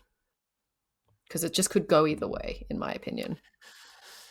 Yeah, I think I'm probably leaning more towards you, Lauren. Actually, just because, like I say, I think it can go either way. Just with what we're seeing with Nintendo and like how all over the place with adaptation. So I think probably is C right now. I think it has potential to move up though, for sure. Yeah, once we know more. Another movie that Dan Trachtenberg should 100% direct. Absolutely, definitely. Okay, second to last win, penultimate. Clair Obscur, Expedition 33 is getting a movie. This got announced before the game even came out, and then the game went on to be a massive hit. which is kind of nuts that the foresight was here. I don't think there's a ton of uh, info about people who are attached, similar to like this is more official than the Metroid movie, but similar to Metroid, we don't really know too much of like what is happening. Apparently, one of the production companies um, was working on the another show we're going to talk about, the Tomb Raider show. But Klein, you're the one who's played the game. Does this capture your interest at all? It does. Like, this to me has the same potential from when I finished like The Last of Us, where I finished it and was like, I want everyone to experience this story. I think Clair Obscur has like that factor for me. That the conceit, that central narrative conceit of the gamage, as what they call it in the universe, is so interesting, and the story and the twists and turns you really cannot expect. And it has a cinematic, like, you can see it right now. You can see how a movie like this would play out. And in the same way that when you came out of Last of Us, you're like, I could see how a adaptation of this would happen. So I am quite high. Like, I'm probably putting it B. But I think it could be really something special, just because the nut is there. Like, they figured out a interesting story, and that can be like the hardest part. I don't think they're going to go and tell some other tale. They could go and tell a tale of a different expedition, but I think that central narrative of this first game is so good, and this game has had such a cultural like moment, that this is going to happen. I'm almost certain of it, and it has a more than 50% chance in my brain that it's going to be good. Yeah, having not played, but have been intrigued on the sidelines by this. I think particularly after it probably will go on to sweep all the awards. Like, I think the interest is going to be high, as long as they connected a studio yet? Is it too soon for that? It's not a big studio, but there's a production company, Story Kitchen, I believe, who's doing like production Right. on it or I just development. feel like if they Not like went to somebody like this, could be in the same basket as like the A24 video game thing. Yeah, Like, it totally. feels like that would be the right home for it to go. So yeah, I'm quite excited. I'd be happy to put it in B, just because I could see it being another top tier adaptation if done right. I think one of the Yeah. reasons we haven't seen a studio attached is because there is probably a bidding war happening. Like, Yeah. honestly, Maybe. there is probably 5 or 6 big worthy candidates who are trying to throw money at the IP holder, because it has blown up. Yeah, I think that's probably correct. Okay, closing it out here finally on this long episode of Controller Club, the Tomb Raider live action series. Yeah, this is coming to Prime Video. Amazon MGM Studios is working on this. Apparently ready to shoot early next year. Sophie Turner is playing Lara Croft, who will abridge. Creator of the show, writer, and is basically co-show running the show as well. So we have a bit more information about this since we had talked about it last time. Are we excited to see this take on? We talked about the other animated show just earlier in the episode. Like, but does this capture our attention a bit more? Lauren, what do you think? Still feel the same as I did last year. We had it in A last year. Happy to keep it there. Like, I think the Sophie Turner thing has come out since then. I think that's a good casting choice. And yeah, I still see all the potential in it. I'm like excited to see Lara Croft come to the screen again in this way. Klein, do you feel the same? I feel 100%. I'm like ditto. Is what I'll say. Like, I am so confident in this show. I think Phoebe Waller-Bridge is a like an auteur voice at this point, and is somebody that I just want to experience everything that she does. And I am interested to see what her take on a Tomb Raider story looks like, because I don't think it's just going to be, oh, here she is again in the tank top and the cargo pants, like finding treasure. Like, I think there's going to be a more interesting angle there, and that's fun. Like, I think that I'm excited to see what that looks like. For sure. Yeah. I basically echo everything you guys have said. So yeah, Here we Tomb go. Raider's going in F. Tomb Hive Raider's mind. going A. Sorry. And that's the tier list. We'll run it down quickly and then we'll get out of here. S tier, Fallout Season 2, The Legend of Zelda movie, God of War series, Cyberpunk Edgerunners 2, A tier, Resident Evil, The Last of Us Season 3, Elden Ring movie, Horizon Zero Dawn, Helldivers, Death Stranding, Tomb Raider live action. B tier, Five Nights at Freddy's 2, Sonic 4, Street Fighter, Assassin's Creed, Far Cry, Mass Effect, Among Us, Clair Obscur, Expedition 33. There are a lot of shows and movies coming out. C tier, the Super Mario Galaxy movie, Tomb Raider, The Legend of Lara Croft Season 2, Mortal Kombat 2, and the Metroid movie. D tier, Return to Silent Hill and the Overcooked reality series, and unfortunately banished. Angry Birds 3 and the Minecraft movie 2. Once again, Minecraft and banished. Will it ever escape? Who knows? But that's it. Thank you guys for joining me.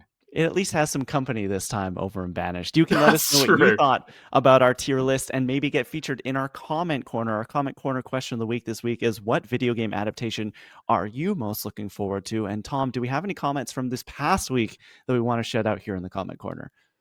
Yeah, we just have a couple here. One from our last episode where we were talking about the most bankable movie franchises, not movie franchises, video game franchises. And David Thompson, friend of the show, chimed in with a comment just saying, love this, my kind of topic. So thank you for the love, David. And we also talked a bit about another movie we talked about today, the Metroid movie, and turned that into a reel. Basically talking about like whether the Metroid movie should have like an annoying sidekick or whether that will happen. And we got a comment here from @Miles McKenzie saying, I'm excited for my big screen debut. And if that doesn't make sense to you, basically Miles McKenzie is the name for the annoying sidekick who's in the preview for Metroid Prime 4 that people are getting a little up in arms about. So Miles, I'm happy you're maybe getting your moment. But yeah, that's about it. Yeah, that's our comment corner for the week. As always, chime in on that. What video game adaptation are you most looking forward to? You can let us know here on YouTube in the comment section below or on Spotify in the comment section over there. Also, please go follow the show where we'll put up this amazing tier list that we just did at Controller Club Pod on Instagram and Blue Sky, at Controller_Club on Twitter, and at Controller.Club on TikTok. Please rate and review us wherever you're listening right now. If you're over on YouTube, ring the bell, thumbs up, leave us a comment. It really helps us out. Tom, what do you have going on in your life and where can people find it? You find me at Tom Drew, Instagram, Blue Sky, Twitter, basically everywhere on the internet. Not much to promote. If you want to yell about these rankings, find me Tom Drew and tell me we're wrong. Excellent. Lauren, what about you and what do you have going on? You can follow me at lrouse19. I think I've already promoted the Mighty Nine on this show, but I do have another interview coming out, I think this week, for the directors for this movie called Oh, What Fun, which is a Christmas film starring Michelle Pfeiffer, and I interviewed Felicity Jones and Jason Schwartzman about it. It's a very fun Christmas film, one that's coming to Prime Video, so it's on streaming. And look, I'm not really a big Christmas movie person, and this one was genuinely enjoyable, so check that out. Excellent. You can keep up with me everywhere. I'm at the Kleinfeld, TheKleinFelt. That's going to wrap up this episode of Controller Club. As always, thank you so much for listening and watching. Now, let's get gaming.